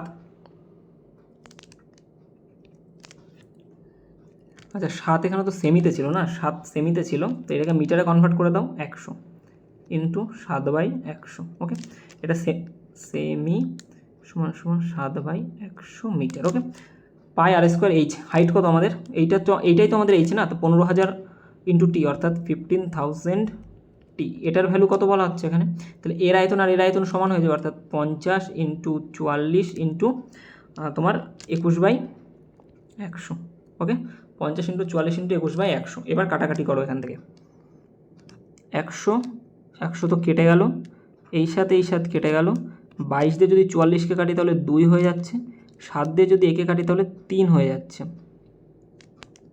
একটা দুটো, একটা দুটো। আচ্ছা, এটা দিয়ে এটাকে কাটতে পারি আমরা। তাহলে দেখো 5 আর 3, 3 5 এদিকে 15 আর এদিকের 15 উড়ে গেল। তাহলে শুধুমাত্র টি পড়ে আছে আর এখান থেকে 2 পড়ে আছে। তাহলে টি এর ভ্যালু বা টাইম কত আমাদের? 2 ঘন্টা। ওকে, অপশান বি হবে কারেক্ট অ্যান্সার। 12 দাগেরটা বলেছে একটি বৃত্তীয় চতুর্ভুজ ABCDতে AB এত, BC এত, CD এত এবং DA 12 সেমি চতুর্ভুজটির ক্ষেত্রফল নির্ণয় করো। এই ক্ষেত্রফল নির্ণয় করতে গেলে তোমাকে একটা সূত্র মনে রাখতে হবে।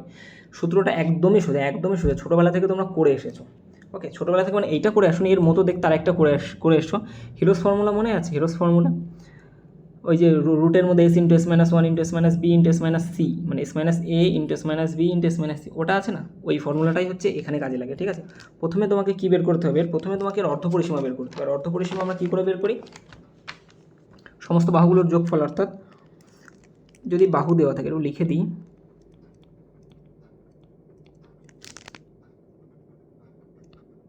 বাহু দেওয়া থাকলে, কার বাহু দেওয়া থাকলে? বৃত্তীয় চতুর্ভুজে। ঠিক আছে, সাইক্লিক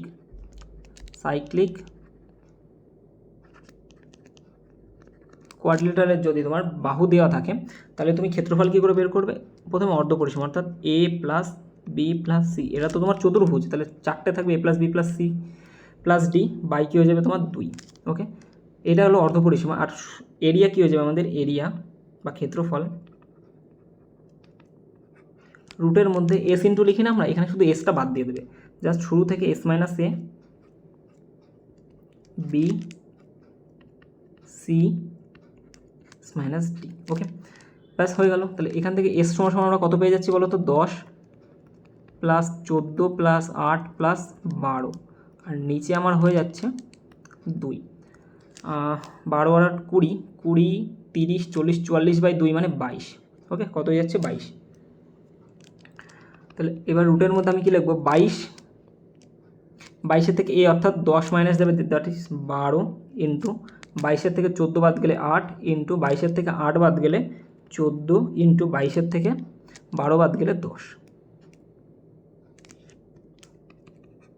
রুটের মধ্যে 12 মানে আমি লিখতে পারি 2 × 2 × 3 × 2 × 2 × 2। ওকে, মানে এই 8টাও আমি একবারে লিখে দিলাম, ইন্টু 2 × 7 ইন্টু 2 × 5। ব্যাস, পুরোটা ভাঙিয়ে দিলাম। এবার তো করতে পারবে এখান থেকে নিয়ে। এই দুটো 2 থেকে একটা 2 বাইরে যাচ্ছে, এই দুটো 2 থেকে একটা 2 বাইরে যাবে, এই দুটো 2 থেকে একটা 2 বাইরে যাবে। ওকে, তাহলে কতগুলো 2 বাইরে যাচ্ছে? একটা, দুটো, 3টে 2 বাইরে যাচ্ছে আমার। 2 × 2 × 2, 3 আছে একটা, 7 আছে একটা, 5 আছে একটা, 10 আছে। তাহলে ব্যাস, আর তো যাচ্ছে না। রুটের মধ্যে পড়ে থাকছে আমার 3 × 2 × 7 × 5, 3 দোকানে মানে 8 এটুকু। রুটের মধ্যে 5 7 35 দোকানে 70, 210, 8√210। অপশান ডি হবে কারেক্ট অ্যান্সার। বোঝা গেছে এটা? 13 দাগ। 13 দাগেরটাও সেম অঙ্ক, কিন্তু এখানে তোমার একটা কোণ দিয়ে দিয়েছে 90 ডিগ্রি।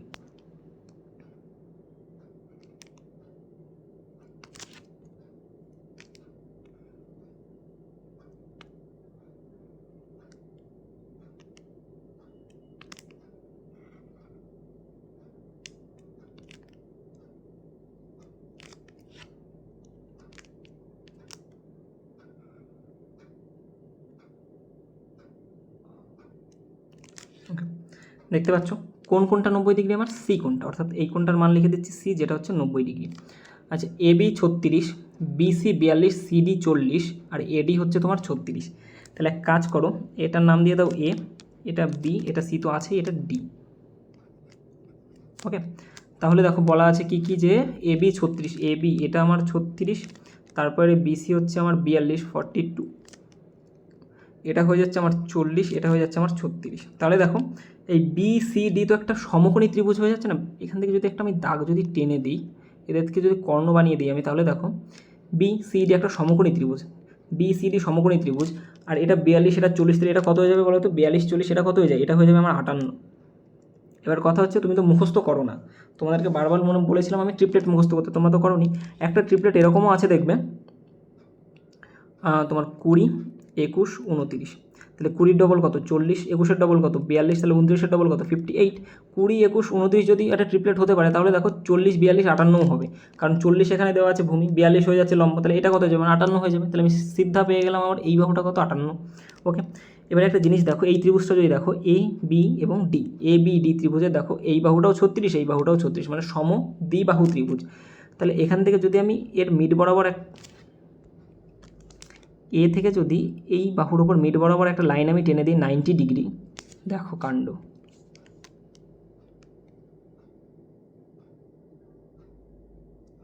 90 ডিগ্রি যদি টেনে দিই তাহলে নিশ্চয়ই দুভাগে ভাগ করবে এই বাহুটাকে, তাহলে এটা 58, এটা 58, তাহলে এটা কত হয়ে যাবে 58-এর অর্ধেক মানে 29, এটা 29, তাহলে দেখো এটা যদি 90 ডিগ্রি হয় কারণ আমি লম্ব টেনেছি, তাহলে অর্ধেক অর্ধেক হচ্ছে একটা, তাহলে এটা যদি 90 ডিগ্রি হয় তাহলে এটাও তো একটা সমকোণী ত্রিভুজ, এটাও একটা সমকোণী ত্রিভুজ, এর লম্ব আছে, ভূমি আছে, অতিভুজ আছে, অতিভুজ আর ভূমি দেওয়া আছে, লম্বটা বের করতে হবে, তাহলে লম্ব আমরা কী করে বের করবো, অর্থাৎ লম্ব কী হয়ে যাবে, লম্ব কী হয়ে যাবে, রুটের মধ্যে 36-এর স্কোয়ারের থেকে আমি 29-এর স্কোয়ার বাদ দেবো, তাহলে দেখো এ স্কোয়ার মাইনাস বি স্কোয়ার লাগাতে পারবো এখানে, ঠিক আছে, তাহলে তাড়াতাড়ি হবে আমাদের, এ স্কোয়ার মাইনাস বি স্কোয়ার মানে কি এ প্লাস বি একবার, অর্থাৎ 9 হচ্ছে 15, 5 হাতে আমরা 1, 2, 5 রেখে 6, অর্থাৎ 65 ইন্টু এ মাইনাস বি একবার, দুজনের বিয়োগফল হচ্ছে আমার 7, তাহলে 65 ইন্টু 7, এটাকে আমরা লিখতে পারি 455, ওকে, 5 7 35-এর 5, হ্যাঁ 45, 455, 455 কার স্কোয়ার বলো তো, কারোর স্কোয়ার হয় না, 455, এটাকে যদি আমরা ভাঙি তাহলে আমরা পেয়ে যাব 21-এর হচ্ছে তোমার 441, 21 পয়েন্ট সামথিং, ওই 21 পয়েন্ট তোমার 33 হবে হয়তো, ঠিক আছে, 21.33, একে ভাঙলে 21.33, তাহলে লম্ব কত আমার 21.33, ঠিক আছে, 21.33। এবার দেখো পুরোটার ক্ষেত্রফল আমরা বের করতে পারবো খুব সহজে। কী করে বের করবো, প্রথমে এই ত্রিভুজটা দেখো বি সি ডি, অর্থাৎ সমকোণী ত্রিভুজ, এটা সমকোণী ত্রিভুজের ক্ষেত্রফলের সূত্র কি, হাফ ইন্টু ভূমি ইন্টু উচ্চতা, তাহলে হাফ ইন্টু, এখানে ধরবে না, হাফ ইন্টু ভূমি কত 40 ইন্টু 42, এটা গেল সমকোণী এই ত্রিভুজের। এবার এইটুকু, এই অর্ধেকটুকু যদি আমি দেখি তাহলে দেখো এইটুকুর ক্ষেত্রফল আমি কি লিখতে পারি, হাফ ইন্টু ভূমি ইন্টু উচ্চতা লিখে দিতে পারি এইটুকু, ওকে, প্লাস হাফ ইন্টু ভূমি মানে 29 ইন্টু উচ্চতা, ভূমি ইন্টু উচ্চতা 21.33,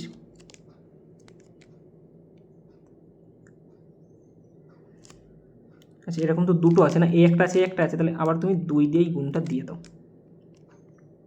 ওকে, তাহলে এখান থেকে তুমি এই 2 কেটে দাও, 2 দিয়ে যদি 40কে কাটো তাহলে এটা হয়ে যাচ্ছে আমার 20, 42 দুগুণে 84, অর্থাৎ 480 প্লাস 29 ইন্টু 21.33, ওকে, এটাকে তোমার করতে হবে, এবার এই দুটোকে গুণ করে এর সাথে যোগ করে দেবে, তাহলে তোমার অ্যান্সার চলে আসবে, ঠিক আছে, তোমরা নিজেরা করবে গুণ আর যোগ, এটা তোমরা বলবে কমেন্ট বক্সে, কমেন্ট বানানো ভুল লিখছি, কমেন্ট বক্সে জানাবে যে এর অ্যান্সার কত হচ্ছে, ঠিক আছে, এটার অ্যান্সার কত হয়ে যাচ্ছে সেটা তোমরা কমেন্ট বক্সে অবশ্যই জানাবে, আর গুণ ক্যালকুলেটারে করবে না, গুণ নিজে থেকে করবে, ওকে।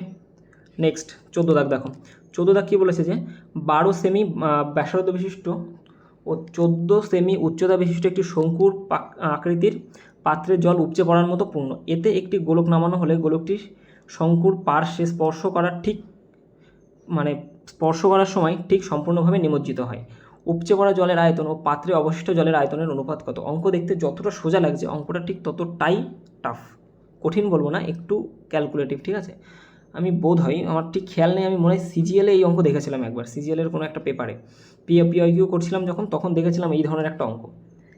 রিসেন্ট আশেপাশে এনটিপিসির কোনো এক্সামেই এই অঙ্ক আসেনি, রেলের মানে গত বছরেও কখনো এই অঙ্ক আমি দেখতে পাইনি, তো যাই হোক অঙ্কটা বুঝতে পারছি এবার গ্রুপ ডিতে ঠিক কোন লেভেলের কিন্তু মেন্সুরেশন এসেছে।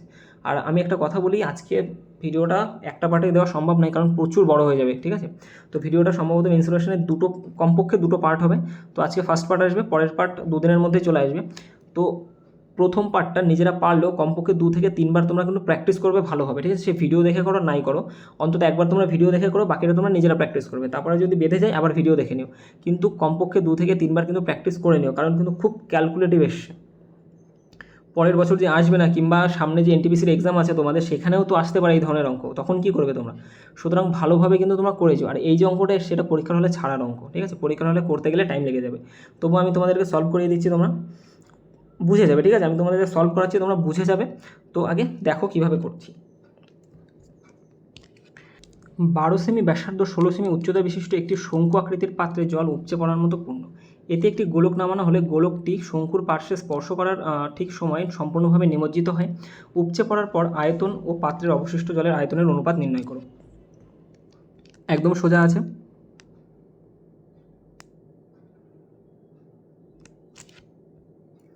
সবার আগে একটা শঙ্কু আঁকতে হবে।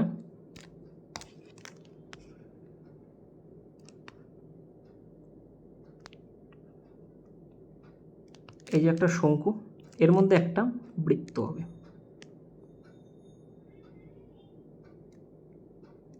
ঠিক আছে? এর মধ্যে একটা বৃত্ত আছে। এবার বলেছে কি ব্যাসার্ধ হচ্ছে শঙ্কুর ব্যাসার্ধ, ঠিক আছে? এটা বলা আছে তোমার 12, উচ্চতা মানে এখান থেকে এই পর্যন্ত দেওয়া আছে তোমার 16, ওকে 16।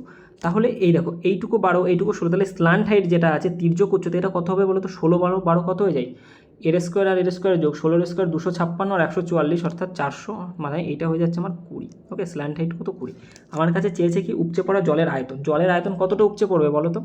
যতটার আয়তনে তুমি এই বৃত্তটাকে বা যেই গোলকটাকে ঢোকাচ্ছ ঠিক ততটাই তোমার বাইরে এসে পড়বে। তাহলে গোলকের আয়তন কী হয়ে যাবে? 4/3 পায়ার কিউব। এইটা আমার বাইরে এসে পড়বে এই জলটুকু। আর হচ্ছে যে আগের জলের অনুপাত, আগের জলের অনুপাত কত হবে? আগের জল কতটা ছিল? শঙ্কুর ভিতরে কতটা জল ছিল? শঙ্কুর আয়তনের হিসাবেই জল ছিল। তাহলে শঙ্কুর আয়তনের সূত্র কী হয়েছে? 1/3 পাই আর স্কোয়ার এইচ। এর থেকে আগের জল বলেছে অবশিষ্ট জলের আয়তন, অবশিষ্ট জল, ওকে? অবশিষ্ট জল। তাহলে আগের জলের থেকে আমি এই বৃত্তটা বাদ দিয়ে দেবো। কেন বৃত্ত বাদ দেবো? কারণ বৃত্তটা ঢোকার পরে তো কিছুটা জল বাইরে চলে এসেছে, তার মানে কি অবশিষ্ট জলটাই পড়ে আছে আর ভিতরে। এইটা একটা শঙ্কু, ঠিক আছে? এর মধ্যে তুমি একটা বল ঢেলে দিয়েছো, তাহলে এক মিনিট দাঁড়াও, আগের মধ্যে কিছু জল ছিল, তাহলে এর মধ্যে তুমি একটা বল ঢেলে দেওয়ার পরে কিছুটা জল আমার বাইরে পড়ে গেছে, তাহলে ভিতরে আর কী আছে? অবশিষ্ট জলটাই তো পড়ে আছে, তার মানে কতটা জল অবশিষ্ট থাকবে আমার? আগের জলের থেকে আমি ভিতরে যে গোলকটা দিয়েছি সেই আয়তনটা বাদ দিয়ে দেবো, তাহলে এর থেকে তুমি সেই আয়তন বাদ দিয়ে দাও, অর্থাৎ 4/3 পায়ার কিউব বাদ দিয়ে দাও, ব্যাস এইটাই আমার বের করতে বলেছে। মান আমরা এখানে টপাটপ বসিয়ে দেবো, অঙ্ক আমাদের হয়ে যাবে। কিন্তু বিষয় হচ্ছে এখানে রেডিয়াস কত, বৃত্তের রেডিয়াসটা কত হবে সেটা বের করতে হবে। বৃত্তের রেডিয়াস কত হবে বলো তো? বৃত্তের রেডিয়াস তো আমি জানি না, তাহলে বৃত্তের রেডিয়াসটা আমায় বের করতে হবে। আর বৃত্তের রেডিয়াস বের করাটাই হচ্ছে এখানে অঙ্কটা, ওকে? এইগুলো তো সোজা বের করতে পারবো, কিন্তু বৃত্তের রেডিয়াসটা বের করাটাই হচ্ছে আমার এখানে অঙ্ক।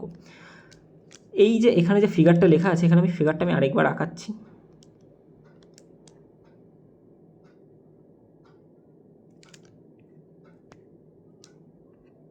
ভালো করে বুঝবে, এটা একটা শঙ্কু, ওকে? এটা একটা শঙ্কু দেওয়া আছে, ঠিক আছে? আর শঙ্কুর মধ্যে কী আছে? একটা বৃত্ত।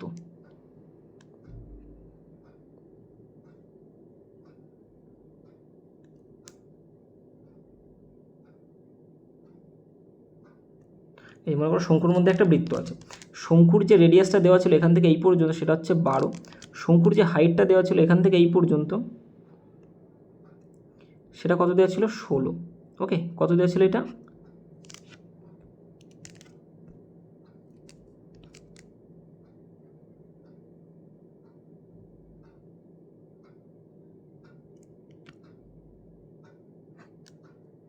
এটুকু হচ্ছে তোমার 16 দেওয়া ছিল। তাহলে এই স্ল্যান্ট হাইট কত ছিল? 20 ছিল, ওকে? এইটুকু ক্লিয়ার হয়েছে। এবার দেখো এটা যদি কেন্দ্র হয় তাহলে এইটার যে রেডিয়াস সেটা যদি আমি আর ধরছি, ঠিক আছে? বড় হাতের আর ধরছি, তাহলে এখান থেকে এইটুকু কত হয়ে যাবে বলো তো? এটাও বড় হাতের আর হয়ে যাবে। এখান থেকে এইটুকু কত হয়ে যাবে বলো তো? এটাও তো আমার বড় হাতেরই আর হয়ে যাবে না? এখান থেকে এইটুকু কত হয়ে যাবে? বড় হাতের আর। তাহলে এখান থেকে এইটুকু যদি আমার রেডিয়াস আর হয়, তাহলে এই জায়গার থেকে এইটুকু পর্যন্ত কত হবে বলো তো? পুরোটা আমার 16। এখান থেকে আরকে আমি বাদ দিয়ে দিই, তাহলে এইটুকু হয়ে যাবে আমাদের 16 মাইনাস আর, ওকে? ক্লিয়ার হয়েছে? এইটুকু হয়ে যাবে আমার 16 মাইনাস আর। তাহলে এইটাকে তুমি ডিলিট করে দাও, মানে কেটে দাও। বোঝা গেছে এইটুকু? আর এই 16টাকে এই দিকে লেখো, তাহলে ঘিজিমিজিটা হবে না। বোঝাতে পারলাম? এইটুকু কিছুই করি না আমি, এইটুকু রেডিয়াস এটাও রেডিয়াস, তাহলে এইখান থেকে এইটুকু তো রেডিয়াস আমার না? তাহলে এইটুকু যদি আমার পুরোটা যদি 16 হয়, তাহলে এখান থেকে এইটুকু যদি আমার আর হয়, তাহলে এইটুকু কতটা হবে? আমার 16 মাইনাস আর। এটুকু ক্লিয়ার হয়েছে? এবার দেখো রেডিয়াস তোমার বৃত্তের পরিধির যে কোনো জায়গায় মিললে সেখানে 90 ডিগ্রি অ্যাঙ্গেল তৈরি করে, ওকে? এটাও 90 ডিগ্রি, এখানেও 90 ডিগ্রি। তাহলে দেখো এটা 90 ডিগ্রি, এটাও 90 ডিগ্রি। এবার আমি ধরে নিচ্ছি, মনে করো এই যে কোণটা, এই কোণটা আমি ধরে নিলাম হচ্ছে আলফা, ঠিক আছে, এই কোণটা আমি আলফা ধরে নিলাম। তাহলে দেখো এই যে ছোটো যে ত্রিভুজটা,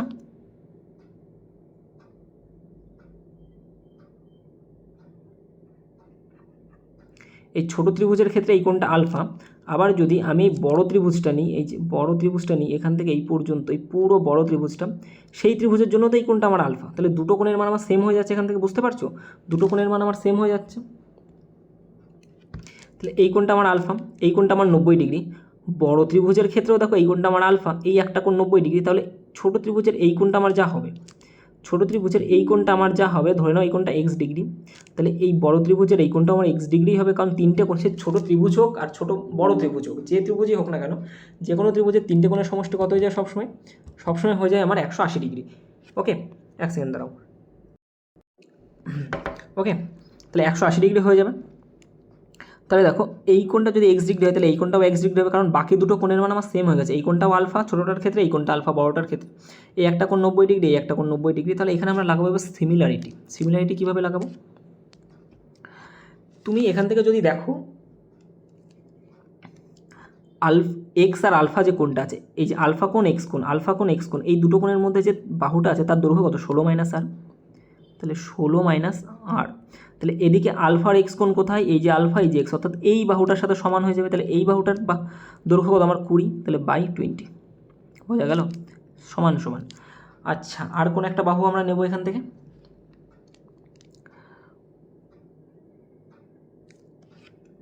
এইটা দেখো এক্স আর 90 ডিগ্রি, এক্স কোণ আর 90 ডিগ্রি, এক্স কোণ আর 90 ডিগ্রির বাহুটার দৈর্ঘ্য কত আমার আর। তাহলে এক্স কোণ আর এর দৈর্ঘ্য হচ্ছে আমার আর, ঠিক আছে, এটা বড় হাতের আর হবে, আর বাই, তাহলে এক্স আর 90 ডিগ্রি, এর এই বড় ত্রিভুজের কোথায় এক্স আর 90 ডিগ্রি, দেখো তাহলে এর ক্ষেত্রে লেন্থ কত তোমার 12, অর্থাৎ 12, বোঝা গেলো। এখান থেকে সলভ করলেই তোমার আর এর মানটা বেরিয়ে যাবে। তাহলে 4 দিয়ে কাটলাম এটা 3, 4 দিয়ে কাটলাম এটা 5, অর্থাৎ 5 আর সমান সমান এখান থেকে হয়ে যাচ্ছে 48 মাইনাস 3 আর। তাহলে 3 আর ওপাশে গেলে যোগ হবে, অর্থাৎ 8 আর আর এর ভ্যালু 8 মানে 6, আর এর ভ্যালু কত 6 হয়ে যাচ্ছে। ক্লিয়ার হয়েছে এটুকু? তাহলে এখান থেকে আমরা রেডিয়াস বের করে ফেললাম। তোমরা একটু কষ্ট করে জুম করে নিয়ে দেখো, ঠিক আছে, তো এইটুকু রাখছি, যদি ছোটো করতে হয় পরে করছি। তাহলে আর এর ভ্যালু আমরা পেয়ে গেছি এখান থেকে। এবার এখান থেকে দেখো তো কিছু কাটাকাটি করা যায় কিনা।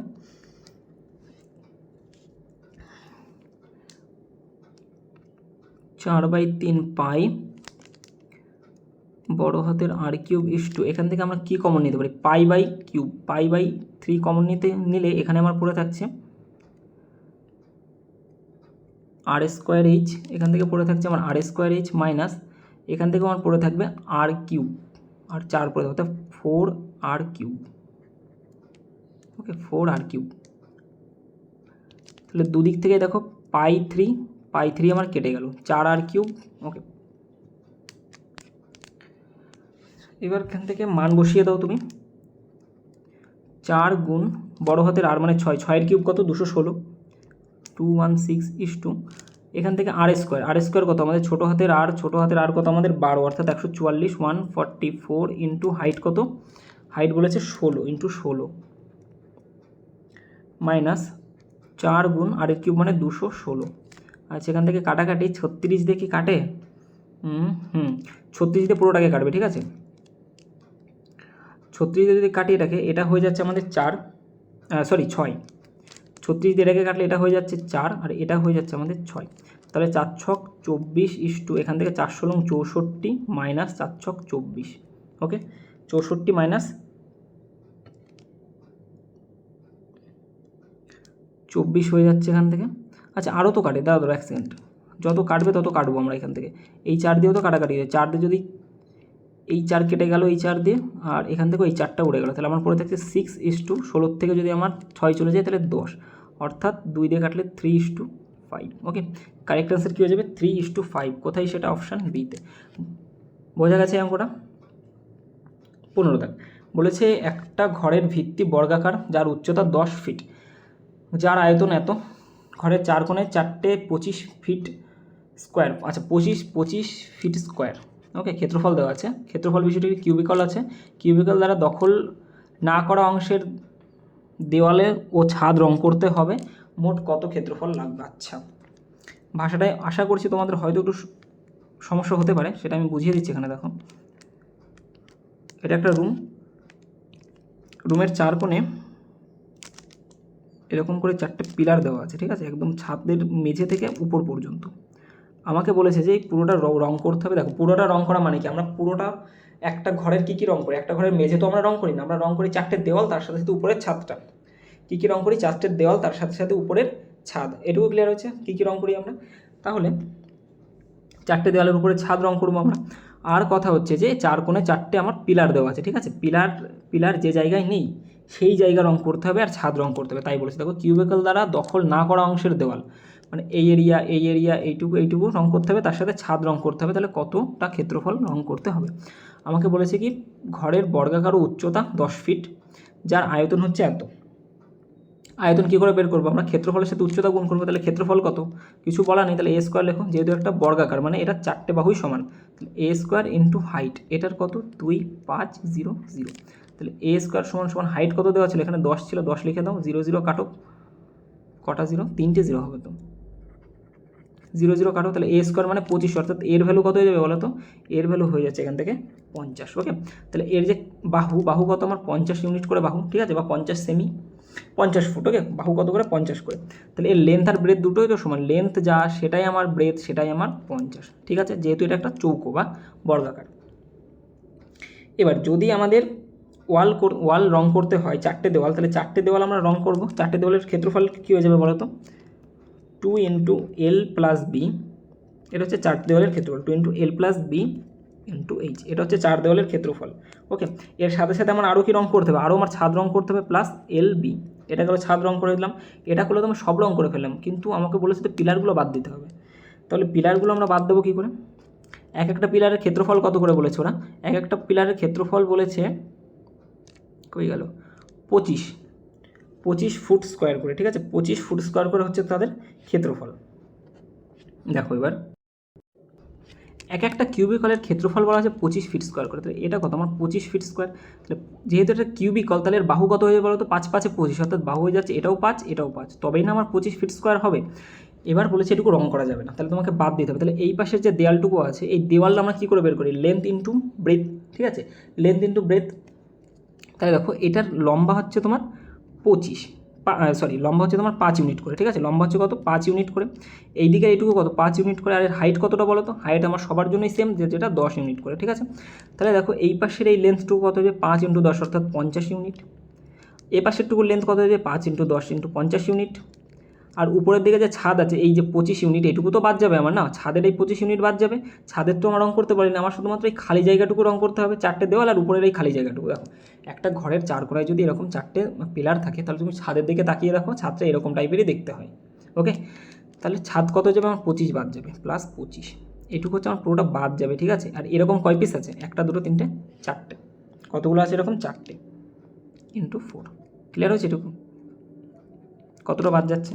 তাহলে এবার এখান থেকে সলভ করে ফেলো, 2 গুণ লেন্থ আর ব্রেথ যোগ করলে কত হয়ে যাবে, লেন্থ আর ব্রেথ হচ্ছে 50 আর 50 100,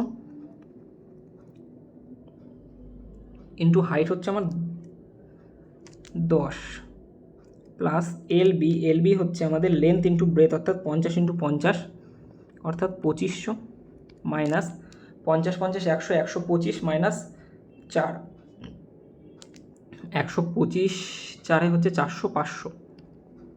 ওকে, তাহলে 1000 2000, এটা 2000 প্লাস 2500 মাইনাস 500, 2500 থেকে 500 চলে গেলে 2000ই পড়ে থাকে, 2000 হয়ে যাচ্ছে 4000 ফিট স্কোয়ার, অপশান সি। ওকে, 4000 ফিট স্কোয়ার, যেটা অ্যান্সার হয়ে যাবে কত দাগ, এটা 15 দাগ, 15 দাগের হয়ে যাবে option C.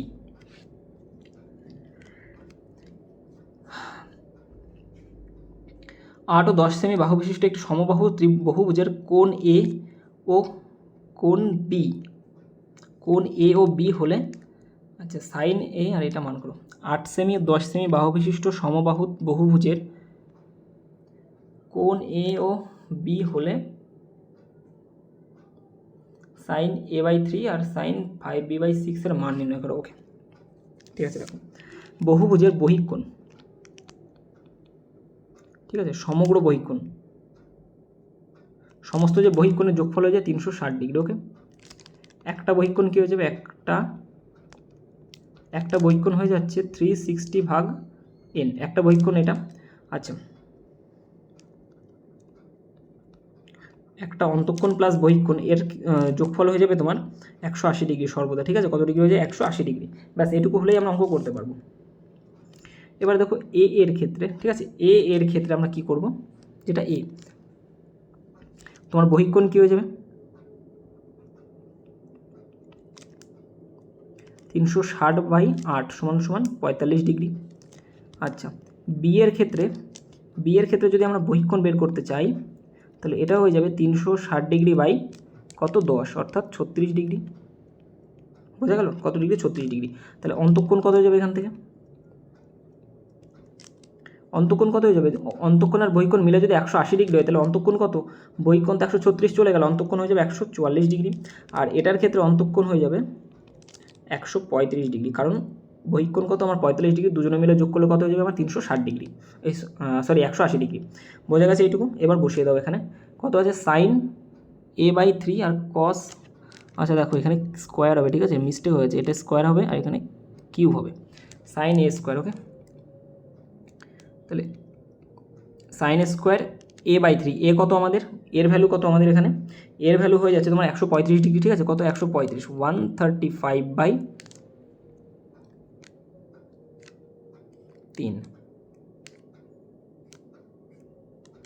Plus cos cube 5b, 5 গুণ বি, বি এর ভ্যালু কত হয়ে যাচ্ছে এখান থেকে 144 বাই নিচে হয়ে যাচ্ছে কত আমাদের 6। ওকে, এটা সলভ করতে হবে। সাইন স্কোয়ার 135কে 3 ভাগ করলে 45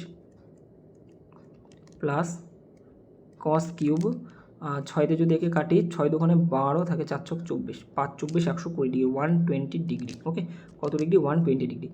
এবার দেখো কস 120 কত হবে বলো তো, কস 120 ডিগ্রির মান কত হয়ে যাবে বলো তো, কস 120 ডিগ্রি কোয়াড্রেন্ট শিখেছিলাম, এই যে কোয়াড্রেন্ট, এটা 90 ডিগ্রি, কস 120 মানে কি আমরা লিখতে পারি কস 90 প্লাস 30 ডিগ্রি, 90 থেকে বেশি হয়ে যাচ্ছে, তাহলে কস আমার কিসে চেঞ্জ হবে, কস চেঞ্জ হয়ে যাবে সাইনে, কস কিসে চেঞ্জ হয়ে যাবে, সাইনে।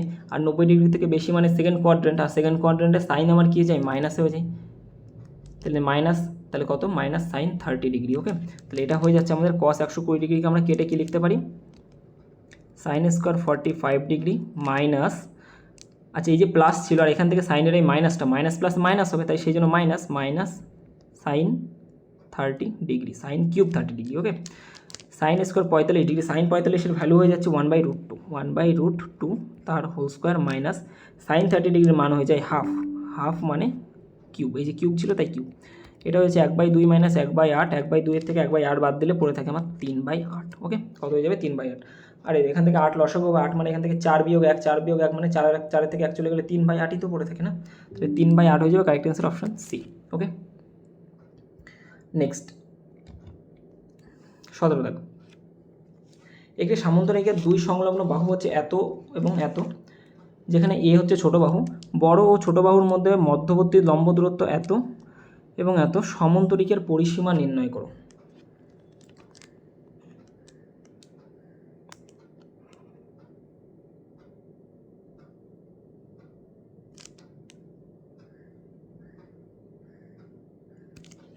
এই যে একটা সামুদ্রিক মনে করো, ঠিক আছে, সামুদ্রিক হচ্ছে পরস্পর বাহুগুলো কিন্তু সমান হয়। ওকে, একটা বাহু বলেছে 11.9, আরেকটা হচ্ছে এ, এটা মনে করো এ, বড় ও ছোটো বাহুর মধ্যে লম্ব মধ্যবর্তী দূরত্ব, ঠিক আছে, লম্ব মধ্যবর্তী দূরত্ব মানে এখান থেকে এইটুকু, ঠিক আছে, যেটা 90 ডিগ্রি। ওকে, এটার ভ্যালু বলা হচ্ছে 3.9, আর এখান থেকে এইটার ক্ষেত্রে ভ্যালু বলা হচ্ছে 5.1।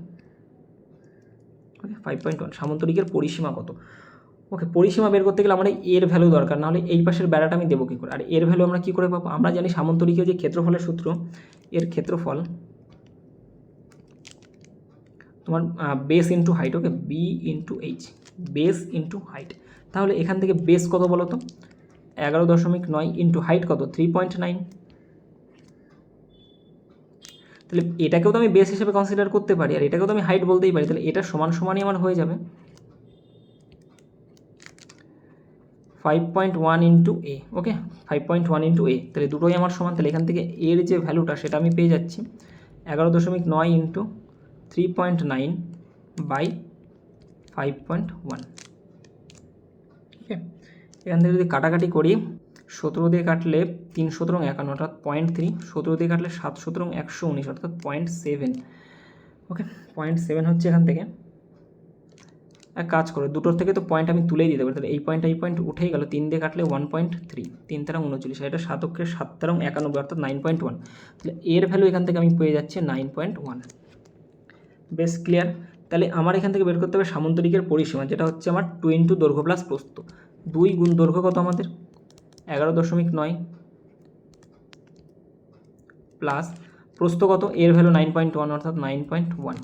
তাহলে 2 গুণ 11 আর 9 20, 9 টাকা 10 অর্থাৎ 21, 42 সেমি। অপশান এ হবে কারেক্ট অ্যান্সার। 17 option A. 18 দাগ বলেছে সলিড স্ফেয়ার মানে 7 সেমি ব্যাসার্ধের একটি কঠিন গোলককে এমনভাবে রং করা হয়েছে যে এর ব্যাসার্ধ 7.5 সেমি হয়ে গেছে। রঙের স্তরের আয়তন নির্ণয় করে। দেখো 0.5 সেমি যে বেড়ে গেছে, এর জন্যই তো আয়তনটা বৃদ্ধি পেয়েছে না, তাই এই আয়তনটা তোমাকে আগে বের করতে হবে। এই যে একটা গোলক রং করার ফলে এই হয়ে গেছে। ওকে, এখান থেকে এই পর্যন্ত ছিল 7 সেমি আর পরে হয়ে গেছে 7.5 সেমি, 7.5 সেমি। তাহলে বেড়েছে কতটা বলো তো? এই যে এইটুকু ডিস্টেন্স কত, 0.5 সেমি। ওকে, এইটুকু ক্লিয়ার। তাহলে আগের যে কী বলেছে স্তরের আয়তন, রঙের স্তর, মানে দেখো আগে ছিল এইটুকু, রং করার ফলে আমার এতটা হয়ে গেছে, তার মানে এইটুকুর আয়তনটা বের করতে হবে। বড়টার থেকে সিম্পল 16টা বাদ দিয়ে দাও। তাহলে বড় বৃত্তের ক্ষেত্রফল আয়তন হয়ে যাবে 4/3 পাই। বড় বৃত্তের জন্য আমি বড় আর ইউজ করছি, যেটা হচ্ছে আমার 7.5। ছোটো বৃত্তের জন্য আমি ছোটো আর ইউজ করছি, যেটা হচ্ছে 7। তাহলে পাই আর কিউব মাইনাস 4/3 ছোটো হাতের পাই আর কিউব অর্থাৎ পাই আর কিউব। 4/3 কমন নিয়ে নাও এখান থেকে, পাইও কমন যাবে, আর কিউব বড় হাতের আর কিউব মানে 7.5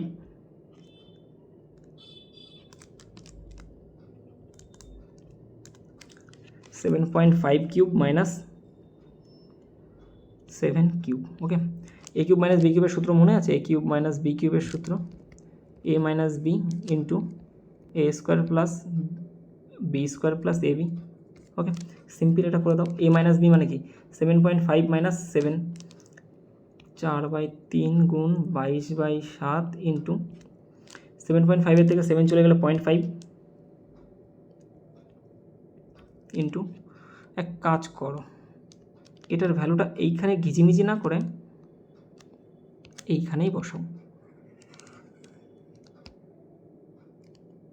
ওকে, 0.5 ইন্টু এ স্কোয়ার মানে 7.5 স্কোয়ার কত হয়ে যাবে আমার? 75 স্কোয়ার মাথায় থাকা উচিত, 56 25। ওকে, 7.5 মানে 2 ঘর আগে বিন্দু, 56.25 প্লাস 7 স্কোয়ার মানে হচ্ছে 49 প্লাস এই দুটো 75 আর তোমার 7 গুণ করলে হয়ে যাচ্ছে 5 7 35 5, 7 7 49 52। ওকে,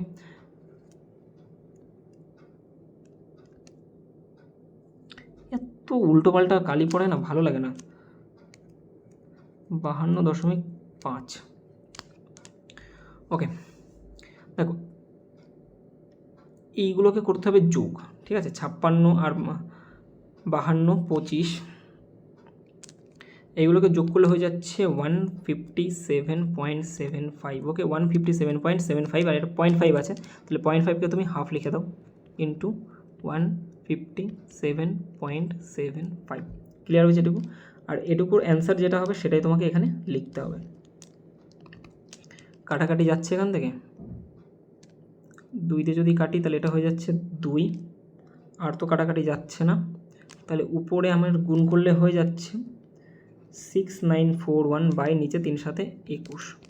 ওকে, এটাকে কাটাকাটি করবে, ভাগ করবে 330.52, অপশান হয়ে যাবে অপশান সি। ওকে, ক্লিয়ার হচ্ছে এটুকু? তাহলে অপশান হয়ে যাবে কত? সি। 19 দাগ, একটি রোড রোলারের ব্যাসার্ধ হচ্ছে 1 মিটার এবং দৈর্ঘ্য এত। সম্পূর্ণ জমি সমান করতে 600 বার ঘূর্ণন লাগে, কিন্তু দেখা গেল জমির 10% অংশ 2 বার রোল করা হয়েছে। জমিটির মোট ক্ষেত্রফল নির্ণয় করো। জমিটির মোট ক্ষেত্রফল নির্ণয় করতে হবে তোমাকে।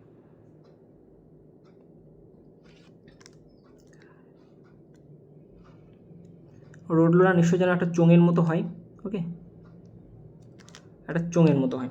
বলেছে কি এর যে ব্যাসার্ধ দেওয়া আছে সেটা হচ্ছে আমার 1 মিটার, আর লেন্থ দেওয়া আছে আমার 21/22 মিটার। আমাকে বলেছে সম্পূর্ণ জমি সমান করতে 600 বার ঘূর্ণন লাগে, মানে এর পরিধি যদি 600 বার ঘোরে তাহলে সম্পূর্ণ জমিটা তার সমান হয়ে যাবে। কিন্তু দেখা গেল 10% অংশ দুবার করে রোল করা হয়েছে। তাহলে এর যে টোটাল যে তোমার পরিধির সাথে কী করবো, আমি 600 বার ঘূর্ণন যদি আমি দিই তাহলে কি আমি কতটা জমি আমার ফ্ল্যাট হয়ে যায় সেটুকু আমি পেয়ে যাচ্ছি। তাহলে পরিধি 2πr/h এটা গেল আমার পরিধি, এর সাথে আমি গুণ করবো 600, গুণ করলে কি আমার টোটাল জমি কতটা জমি ওই কভার করতে পেরেছে সেটা পেয়ে যাবো। কিন্তু 10% জমি আমার এক্সট্রা করে ফেলেছে, তার মানে এটার ভ্যালু হচ্ছে 110। ওকে, এটার ভ্যালু কত 110। তাহলে আমি জমি মোট ক্ষেত্রফল মানে কি আমার 100% তো মোট ক্ষেত্রফল, তাহলে 100-র ভ্যালুটা বের করতে বলেছে। এটা হচ্ছে 2 গুণ 22/7 গুণ রেডিয়াস, অর্থাৎ আর কত আমাদের রেডিয়াস বলেছে 1। ওকে, রেডিয়াস কত এখানে 1। এইচ হাইট কত বলা আছে এখানে, হাইট মানে হচ্ছে তোমার এই লেন্থখানা যেটা হচ্ছে 21/22 ইন্টু 100-এর ভ্যালু বের করতে বলেছে, তাহলে গুণ 100, নিচে হচ্ছে আমাদের 110। ওকে, 22/22 কেটে গেল, 7 দিয়ে কাটলাম এটা 3, এই 0 উড়ে গেল, তাহলে 3 দুগুণে 6। আচ্ছা মিস্টেক, এই 600টা কোথায় যাবে তাহলে, এই 600টাও তো লিখতে হবে না। এবার ঠিক আছে, 3 দুগুণে 6 ইন্টু 6 অর্থাৎ 36, তারপর আরও 3টে শূন্য। ওকে, এই যে একটা শূন্য আর 2টো শূন্য, 3টে শূন্য, নিচে হয়ে যাচ্ছে কত আমার 11। আচ্ছা 11 দিয়ে কাটাকাটি করলে 3 11 33 থাকে হচ্ছে আমার 3 30, 11 দুগুণে 22 থাকে আমার 8, 7 11 77, অর্থাৎ 32 7 দিয়ে অপশান বি হবে। ওকে, 19-এর অপশান বি বোঝা গেছে, 32 7 2.7। ওকে, 20 দাগেরটা, 5 মিটার লম্বা ও 3 মিটার চওড়া একটা আয়তকার জলের ট্যাঙ্কে 1.5 মিটার পর্যন্ত গভীরতা পর্যন্ত জল আছে, ভেজা পৃষ্ঠের মোট ক্ষেত্রফল। যতটা জায়গায় জল আছে ততটাই তো ভেজা থাকবে, আর ওইটা বের করতে গেলে আমাদের আয়তন বের করতে হবে। সরি আয়তন নয়, ওটা বের করতে গেলে কী করতে হবে, 4 দেওয়ালের ক্ষেত্রফল তার সাথে আমার ভূমির যে ক্ষেত্রফল সেখানেও তো আমার জল আছে না। তাহলে 4 দেওয়ালের ক্ষেত্রফল হচ্ছে 2 × L + B × H প্লাস ভূমি, মানে যেটা ছাদ বা ভূমি সেম হয় সেটা হচ্ছে LB, L × B। তাহলে 2 গুণ L + B কত, 5 আর 3 8, ইন্টু H হাইট কত আমাদের 1.5 মিটার অর্থাৎ 1.5, প্লাস LB কত 3 5 15। তাহলে এটা হচ্ছে 8 অক্ষে 8 আর 4 12, 12 দোকানে কত 24 প্লাস 15 অর্থাৎ 39। ওকে, এই প্রথম মনে হয় একটা সোজা অঙ্ক পেলাম। 21 দাগেরটা দেখো, একটি সমবাহু ত্রিভুজের অভ্যন্তরে একটি বিন্দু থেকে হয়ে গেল 3টি বাহুর ওপর অঙ্কিত লম্বগুলির দৈর্ঘ্য যথাক্রমে এত এত এত, ত্রিভুজটির ক্ষেত্রফল নির্ণয় করো। এই ক্ষেত্রফল নির্ণয় করা একদমই সোজা। দেখো একটা ছোট্ট কনসেপ্ট মনে রাখবে এখান থেকে, একটা সমবাহু ত্রিভুজ,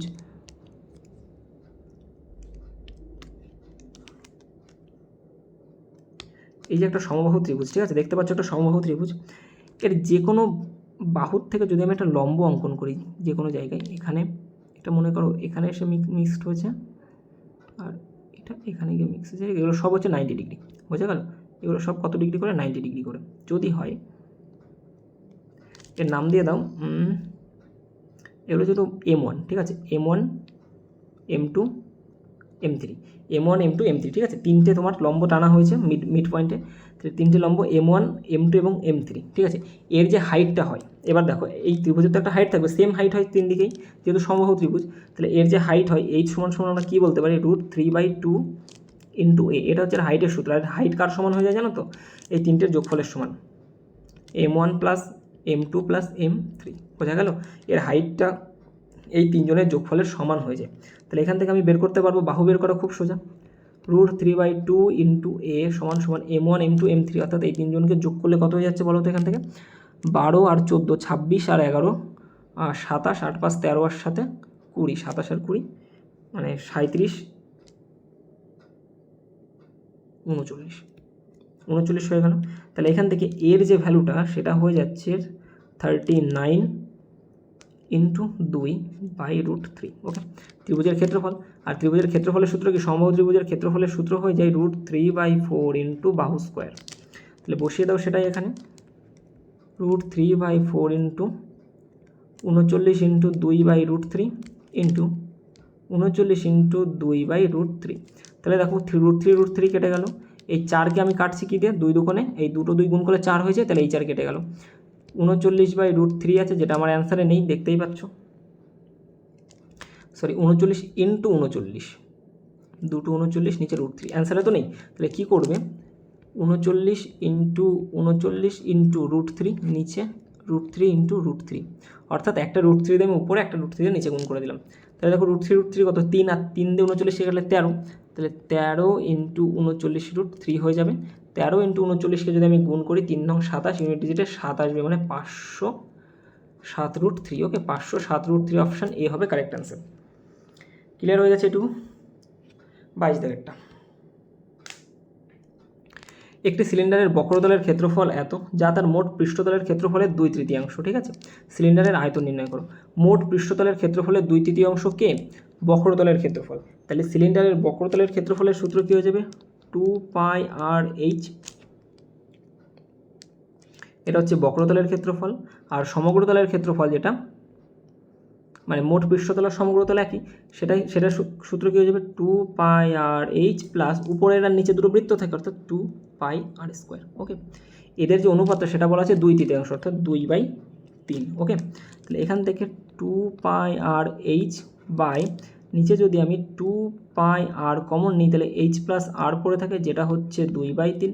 এইটা এক সেকেন্ড, h কেন কাটবে, এই 2πr কেটে দিলাম, তাহলে উপরে h আর নিচে h প্লাস r। দেখো h এর ভ্যালু যদি 2 হয়, তাহলে এখান থেকে আমি বলতে পারি h সমান 2x, আর তোমার r সমান শুধু x। আমাকে বলেছে সিলিন্ডারের আয়তন বের করতে হবে। ওকে, বক্রতলের ক্ষেত্রফল বলা আছে, তাহলে বসিয়ে দাও। বক্রতলের ক্ষেত্রফলের সূত্র কি, 2 গুণ 22/7, অর্থাৎ 2πr/h 22/7 ইন্টু r। রেডিয়াস কত আমাদের, r এর ভ্যালু কত, x ইন্টু h কত 2x, এটার ভ্যালু 55.44। ওকে, 55.44। তাহলে এখান থেকে 7 কাটলো, 22 দুগুণে 44 হয়। আচ্ছা, কাটাকাটি করো ভালো করে। এই 11 দিয়ে কাটলাম, এটা 2 হয়ে গেল। 11 দিয়ে রেখে কাটি, 504। ওকে, 5.04 হয়ে যাচ্ছে এখান থেকে।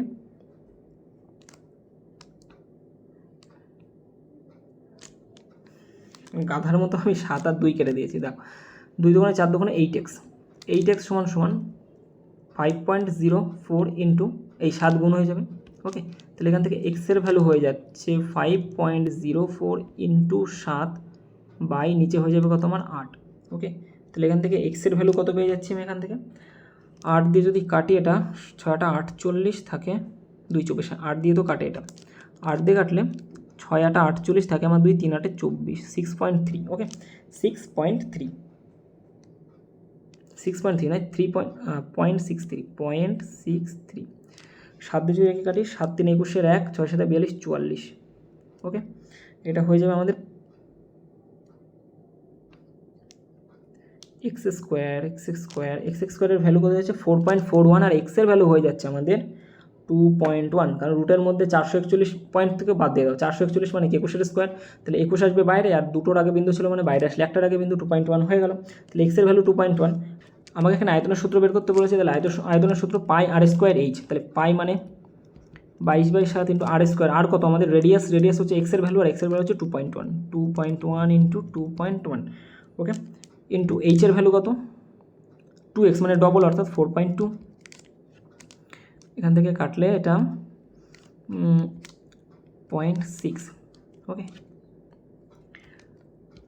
এটাকে যদি কাটাকাটি করি আমি, 3 2 6 2 12, 2 হাতে আমার 1, 6 2 12 আর 1 13, অর্থাৎ 13.2 ইন্টু 21 ইন্টু 21 স্কোয়ার, অর্থাৎ 441। এই দুটোকে এবার গুণ করে দিলেই তোমার অ্যান্সার চলে আসবে। এই দুটো যদি গুণ করি তাহলে পড়ে থাকবে 58.212। ওকে, তোমরা নিজেরা গুণ করে নিও তাড়াতাড়ি। 23 দাগেরটা দেখো, 23 দাগেরটা একটু হেভি অঙ্ক, সোজা অঙ্ক কিন্তু একটু ক্যালকুলেটিভ, ভালো করে বুঝবে।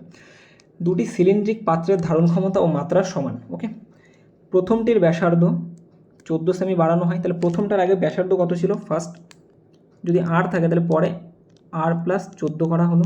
ওকে, বলেছে দ্বিতীয়টির উচ্চতা 30 সেমি বাড়ানো হয়, উভয় ক্ষেত্রেই ধারণ ক্ষমতার বৃদ্ধি কিউ সেমি কিউ। যদি প্রতিটি পাত্রের প্রকৃত উচ্চতা 24 সেমি হয় তাহলে এর হাইট হচ্ছে 24।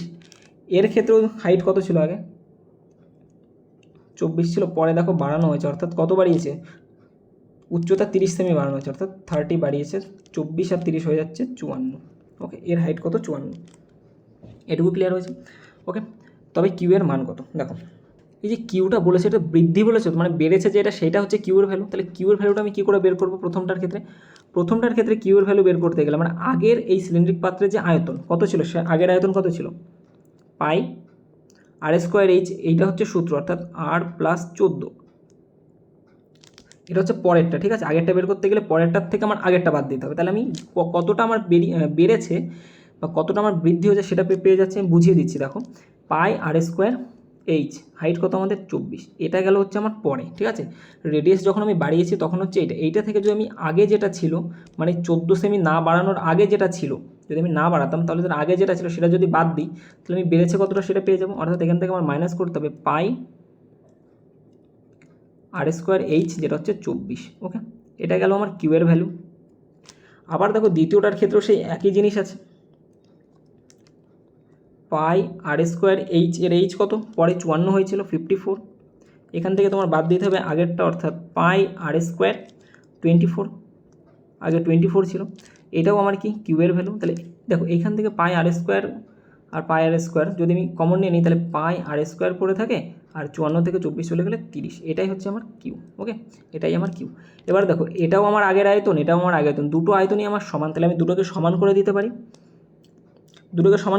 তো এখান থেকে। তাহলে পাই আর প্লাস 14 তার হোল স্কোয়ার ইন্টু 24 সমান সমান আমি বলে দিতে পারি পাই আর স্কোয়ার 54। বলছি তোমাদের যেখানে ডাউট হচ্ছে সেটা আমি বলে দিচ্ছি, দাঁড়াও। মাইনাস পাই আর স্কোয়ার 24। ওকে, এটা লেখা যাবে না। কেন লেখা যাবে না? এইটা যে ছিল এটা এপাশে আমি লিখবো, আর এইটা যে ছিল সেটা এপাশে লিখবো। দুপাশ থেকে তো আমি সেম জিনিস কেটে দিতে পারি, কিন্তু ডাইরেক্ট আমি এখান থেকে কেটে দিলাম, তাহলে আমার দরকারই নেই। পাই আর স্কোয়ার 54 হয়ে যাচ্ছে এখান থেকে তোমাকে এবার সলভ করতে হবে। পাইয়ের মতো পাই রাখো এখানে, এ প্লাস বি তার হোল স্কোয়ার সূত্র, অর্থাৎ এ স্কোয়ার মানে আর স্কোয়ার প্লাস এ প্লাস বি স্কোয়ার, অর্থাৎ 196 প্লাস 2ab মানে 14 দুগুণে 28 আর ইন্টু 24 সমান 50 পাই আর স্কোয়ার 54। ওকে, এক কাজ করো, পাই তো কাটতে পারছি আমরা। আচ্ছা, 6 দিয়ে কাটলাম 6 নং 54, 6 দিয়ে কাটলাম 4 ছক 24। ওকে, এখান থেকে যদি এবার আমরা সলভ করি, আরও 4 দিয়ে কাটলে 4 আর স্কোয়ার প্লাস 4 তো ওখানে হয়ে যাবে তোমার, এটা গুণ করতে হবে না, 196 ইন্টু 4 রেখে দাও, প্লাস 4 28 হয়ে যায় 112, 112 আর এটার ভ্যালু হয়ে যাচ্ছে আমার 9 আর। তাহলে কাজ করো, সবগুলোকে এক পাশে নিয়ে যাও, অর্থাৎ সবগুলোকে আমি 9 আরের ওপাশে নিয়ে যাচ্ছি। তাহলে একবার আমি এপাশে লিখে দিই, 9 আরের থেকে 4টে আর স্কোয়ার, 9টা আর স্কোয়ারের থেকে 4টে আর স্কোয়ার চলে গেলে 5টা আর স্কোয়ার পড়ে থাকবে 5 আর স্কোয়ার, আর বাকিগুলো সব মাইনাস হবে, মাইনাস 112 আর মাইনাস 196 ইন্টু 4, এর ভ্যালু হয়ে যাচ্ছে 0। এখান থেকে আমার আর এর ভ্যালু বের করতে হবে এবং কোয়াড্রেটিক ইকুয়েশনই করতে হবে। আমি শর্টকাটে বলেছিলাম কি, যে দেখো দুটো পরপর যদি দুটো মাইনাস থাকে তাহলে আমার কী হয়ে যাবে, একটা প্লাস হয়ে যাবে আর একটা হয়ে যাবে, প্রথমটা প্লাস তারপর একটা মাইনাস। এবার কী করতে হবে, 5 ইন্টু 196 ইন্টু 4 তোমাকে দেখো গুণ করতে হবে, এখান থেকে এই জায়গাটাই করছি। ওকে, 196 ইন্টু 4 ইন্টু 5, অর্থাৎ 4 5 কত 20 হয়ে গেল, 196 ইন্টু 20 করে দাও। 196কে যদি আমরা ভাঙি তাহলে 28 ইন্টু 7 ইন্টু 20। ওকে, 28 ইন্টু 60 ইন্টু কী হয়ে গেল, 20 হয়ে গেল। তাহলে এটাকে যদি আমরা করি তাহলে দেখো 28 ইন্টু 140। ওকে, 28 ইন্টু 140 হয়ে যাচ্ছে এখান থেকে। তার মানে দেখো 28-এর থেকে যদি 140 বাদ দাও 112 হয়ে যাচ্ছে, পেয়ে গেলাম আমরা। ওকে, তাহলে এখান থেকে আমাদের একটা হয়ে যাবে 140, একটা ভ্যালু হয়ে যাচ্ছে আমাদের 140, আর ছোটোটা হয়ে যাচ্ছে এদিকে 28। আর এই যে এক্সের সাথে আর এর সাথে যে সহগ 5 আছে, 5 দিয়ে করতে হবে আমার ভাগ। আমরা রেডিয়াস কি কখনো মাইনাসে আসে, তাহলে আমি এটার ভ্যালু নিতে পারবো না, অর্থাৎ আমার এটার ভ্যালু হয়ে যাবে, অর্থাৎ আর এর যে ভ্যালু সেটা হয়ে যাচ্ছে আমাদের 28। ওকে, আর এর ভ্যালু কত? 28। এই দেখো 140কে 5 দিয়ে ভাগ দিলে 28 হয়, তাহলে আর এর ভ্যালু কত? 28। ওকে, আমাকে বের করতে বলছে কিউ এর মান কত। কিউ এর মান কত বলো তো? পাই আর স্কোয়ার 30। তাহলে এটা এখানে বসিয়ে দাও, অর্থাৎ 30 গুণ আর স্কোয়ার, পাই মানে 22/7 ইন্টু আর কত আমাদের? 28 ইন্টু 28। আচ্ছা, পাইকে তো পায়ের মতোই রেখে দিয়েছে। ওকে, 8×64 ইউনিট ডিজিটে 0 আসবে, 0 একটা আছে, দুটোই 0 আছে, তাহলে এটাও আমার হচ্ছে না অ্যান্সার, এটাও আমার হচ্ছে না অ্যান্সার। 28-এর স্কোয়ার হচ্ছে তোমার 784। ওকে, ইন্টু 30। তাহলে এখান থেকে 3 4 12 2 হাতে থাকে আমার 1, 3 8 24 আর 1 25-এর 5 হাতে থাকে আমার 2, 3 7 21 আর 2 23, 23 52 0 পাই অ্যান্সার অপশান ডিতে। ওকে, 23-এর অ্যান্সার কী হয়ে যাবে? Option D. কষ্ট হয়ে গেল আজকে অঙ্ক করাতে করাতে। যাই হোক, 24 দাগ দেখো কী বলেছে। 24 দাগ বলেছে একটি অর্ধগোলকের বাটির ব্যাস হচ্ছে এত, কত লিটার তরল ধারণ করতে পারবে, মানে অ্যাকচুয়ালি এর আয়তনটা বের করতে হবে।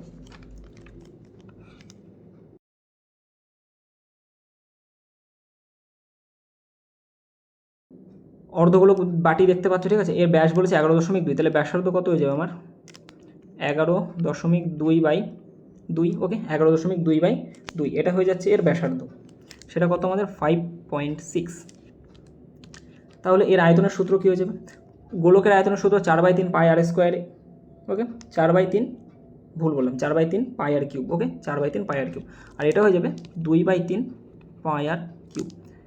2/3 গুণ 22/7 গুণ আর কিউব, অর্থাৎ আর এর ভ্যালু কত আমাদের? 5.6 ইন্টু 5.6 ইন্টু 5.6। ওকে, 7 দিয়ে যদি কাটি 7 8 56, অর্থাৎ 0.8। 7 দিয়ে কাটলে 7 8 56 মানে 0.8। ওকে, আর তো কাটাকাটি এখান থেকে যাচ্ছে না। একটা জিনিস এখানে ভালো করে দেখো তুমি, সব কিন্তু লিটারে অ্যান্সার চেয়েছে, ঠিক আছে, কিসে চেয়েছে? লিটারে চেয়েছে, কিন্তু এখানে তো আমার সেমি আছে। তাহলে আমরা একটা জিনিস জানি যে 1 মিটার কিউব সমান সমান 1000 লিটার। ওকে, আর 1 সেমি কিউব সমান সমান কী হয়ে যায় জানো তো? 1/1000 লিটার। ওকে, 1/1000 লিটার, তার মানে এটা তো আমাদের সব সেমিতে বেরোচ্ছে না, তাহলে একে যদি আমি 1000 দিয়ে ভাগ দিয়ে দিই তখন কিন্তু আমি লিটারে পেয়ে যাবো অ্যান্সার। তাহলে সবার আগে কী করো? এগুলোকে গুণ করো, এগুলোকে গুণ করে আগে দেখো কত হচ্ছে, তারপরে তুমি সেটাকে 1000 দিয়ে ভাগ দিও। 56-এর স্কোয়ার আমরা জানি কত? 31.36। ওকে, এটা হচ্ছে 56-এর স্কোয়ার ইন্টু, এখান থেকে করি 22 দুগুণে 44, অর্থাৎ 0.8 ইন্টু 44। ওকে, বাই নিচে হয়ে যাবে কত আমাদের? 3, আর 1000 দিয়ে তুমি আলাদা গুণ করে দাও, তাহলে তুমি কী পেয়ে যাচ্ছ? এটাকে লিটারে পেয়ে যাচ্ছ। ওকে, আচ্ছা, উপরে এবার দেখ বেশ জাবদা ধরনের গুণ তো এবার করতেই হবে, গুণ না করে উপায় নেই।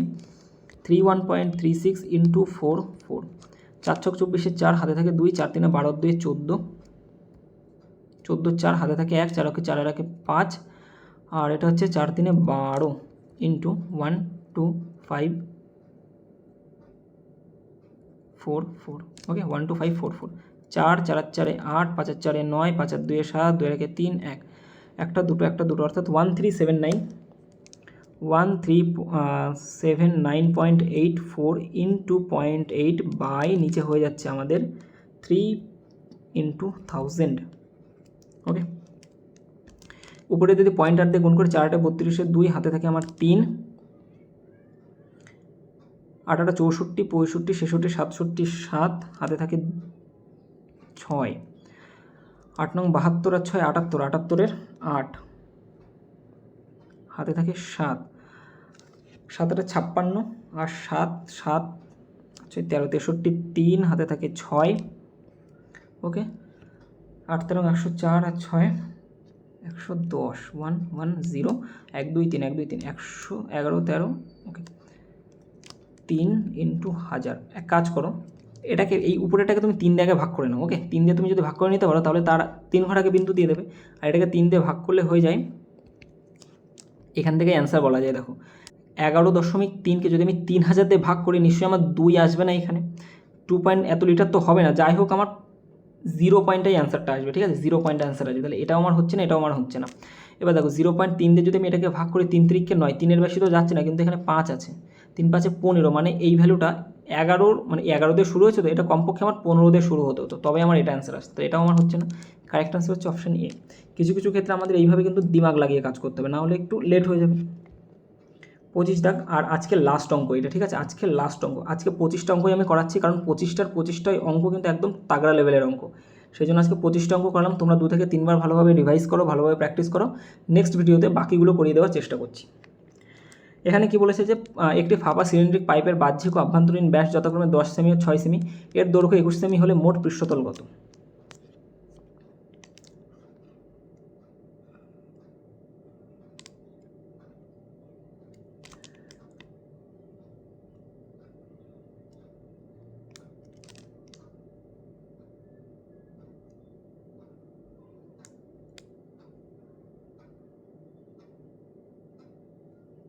ওকে, এটা হচ্ছে একটা ফাঁপা সিলিন্ডার, ঠিক আছে,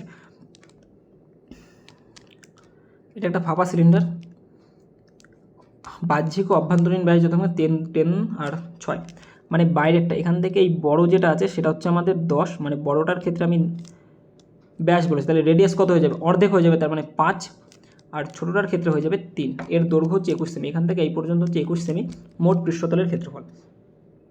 আবার সেই একই জিনিস, মোট পৃষ্ঠতলের ক্ষেত্রফল মানে কি? বড়টার পৃষ্ঠতলের ক্ষেত্রফল 2 পাই আর এইচ, এর সাথে ছোটোটার পৃষ্ঠতলের ক্ষেত্রফল 2, বড়টা মানে বড় হাতের আর দিয়ে দাও, ঠিক আছে, তাহলে সুবিধা হবে। ছোটো হাতের আর এইচ, এটা গেলো ছোটোটার, তাহলে বড়টার ছোটোটা আমি দিয়ে দিলাম। এবার দেখুন উপরের দিকে আর নিচে, উপরের দিকে দেখো এরকম সাইজের আছে, তাহলে এইটুকুর ক্ষেত্রফল তো আমার নিতে হবে নাকি? এটুকু তো নিতে হবে আমার, তাহলে বড় বৃত্তের থেকে ছোটো বৃত্ত বাদ দাও, তাহলে বড় বৃত্ত কত আমাদের? পাই আর স্কোয়ার, বড় বৃত্ত পাই আর স্কোয়ার, ঠিক আছে, বড়টার ক্ষেত্রে পাই আর স্কোয়ার, এরকম দুটো আছে, মানে 2 পাই আর স্কোয়ার মাইনাস ছোটো বৃত্তও তো দুটো আছে না, উপরে একটা নিচে একটা, তাহলে এটাও 2 পাই আর স্কোয়ার বাদ যাবে। তাহলে আলটিমেটলি 2 পাই আমি কমন নিলে বড় হাতের আর স্কোয়ার মাইনাস ছোটো হাতের আর স্কোয়ার, এই যে। তাহলে এখান থেকে আমি দাঁড়াই একবারই লিখে দিই, 2 পাই কমন নিয়ে বড় হাতের আর স্কোয়ার মাইনাস ছোটো হাতের আর স্কোয়ার। ওকে, তিনটের থেকে আমি 2 পাই কমন নিতে পারি, 2 পাই কমন নিলে বড় হাতের আর কত আমাদের 5 গুণ এইচ কত? এইচ হচ্ছে আমাদের 21, প্লাস ছোটো হাতের 3 গুণ 21, প্লাস এটা তো কমন নিয়ে নিয়েছি, তাহলে বড় হাতের আর স্কোয়ার মানে 25 মাইনাস 9, তাহলে 2 গুণ 22/7 ইন্টু, আচ্ছা পাই দেওয়া আছে এখানে, ঠিক আছে, পায়ের মান ভাঙাতে হবে না, পাই রাখো এখানে। 5 বসে হয়ে যায় 105 প্লাস 3 দুগুণে 6 মানে 63 মাইনাস 16, সরি প্লাস 16, 2 গুণ, আচ্ছা এগুলোকে যোগ, পাই তো থাকছে এখানে, আর এগুলোকে যোগ করলে হয়ে যাচ্ছে 9 আর 5 14, 18, 184 মানে 3, 6, 8 পাই। ওকে, 368 পাই অপশান এতে আছে। ওকে, সো থ্যাংক ইউ, আজকের মতো এই পর্যন্তই, ঠিক আছে। টোটাল 1 থেকে 25টা অঙ্ক তোমাদের করিয়ে দিয়েছি। ওকে, তো এই অঙ্কগুলো ভালোভাবে তোমরা প্র্যাকটিস করো, পরের ভিডিওতে বাকি অঙ্কগুলো করিয়ে দেওয়া হবে। আর তোমাদের যদি প্রিন্টেবল ফরম্যাটের পিডিএফ যদি দরকার পড়ে, ডেসক্রিপশন বক্সে যাও, সেখানে দেখো একদম শুরুতে একটা টেলিগ্রামের আইডি দেওয়া আছে, সেখানে গিয়ে মেসেজ করলে তোমরা পেয়ে যাবে। ওকে, এছাড়াও তোমরা আমাদের ক্র্যাক ইউর জব ডিসকাশন বলে একটা গ্রুপ খোলা আছে, সেখানে গিয়েও বলতে পারো, বা কোনো অঙ্ক বেঁধে গেলে সেখানেও তোমরা গিয়ে জিজ্ঞাসা করতে পারো, ছবি তুলে পাঠাতে পারো, করে দেওয়া হবে। আর বাকি এসব সলিউশনের পিডিএফ এবং ফ্রি পিডিএফ পেতে গেলে আমাদের crack your job Telegram channel আছে একটা, অবশ্যই সেখানে জয়েন করে নিও, ঠিক আছে। আর সমস্ত কিছুর যে লিঙ্ক সেটা ডেসক্রিপশন বক্সেও দেওয়া আছে, তার সাথে কমেন্ট বক্সে গিয়ে দেখো সেখানেও দেওয়া আছে। ওকে, আর যারা চ্যানেলে নতুন আছো অবশ্যই একটু চ্যানেলটা সাবস্ক্রাইব করে দিও। তো তোমাদের সাথে দেখা হচ্ছে পরের ভিডিওতে, ততক্ষণের জন্য সবাই ভালো থেকো, গুড বাই।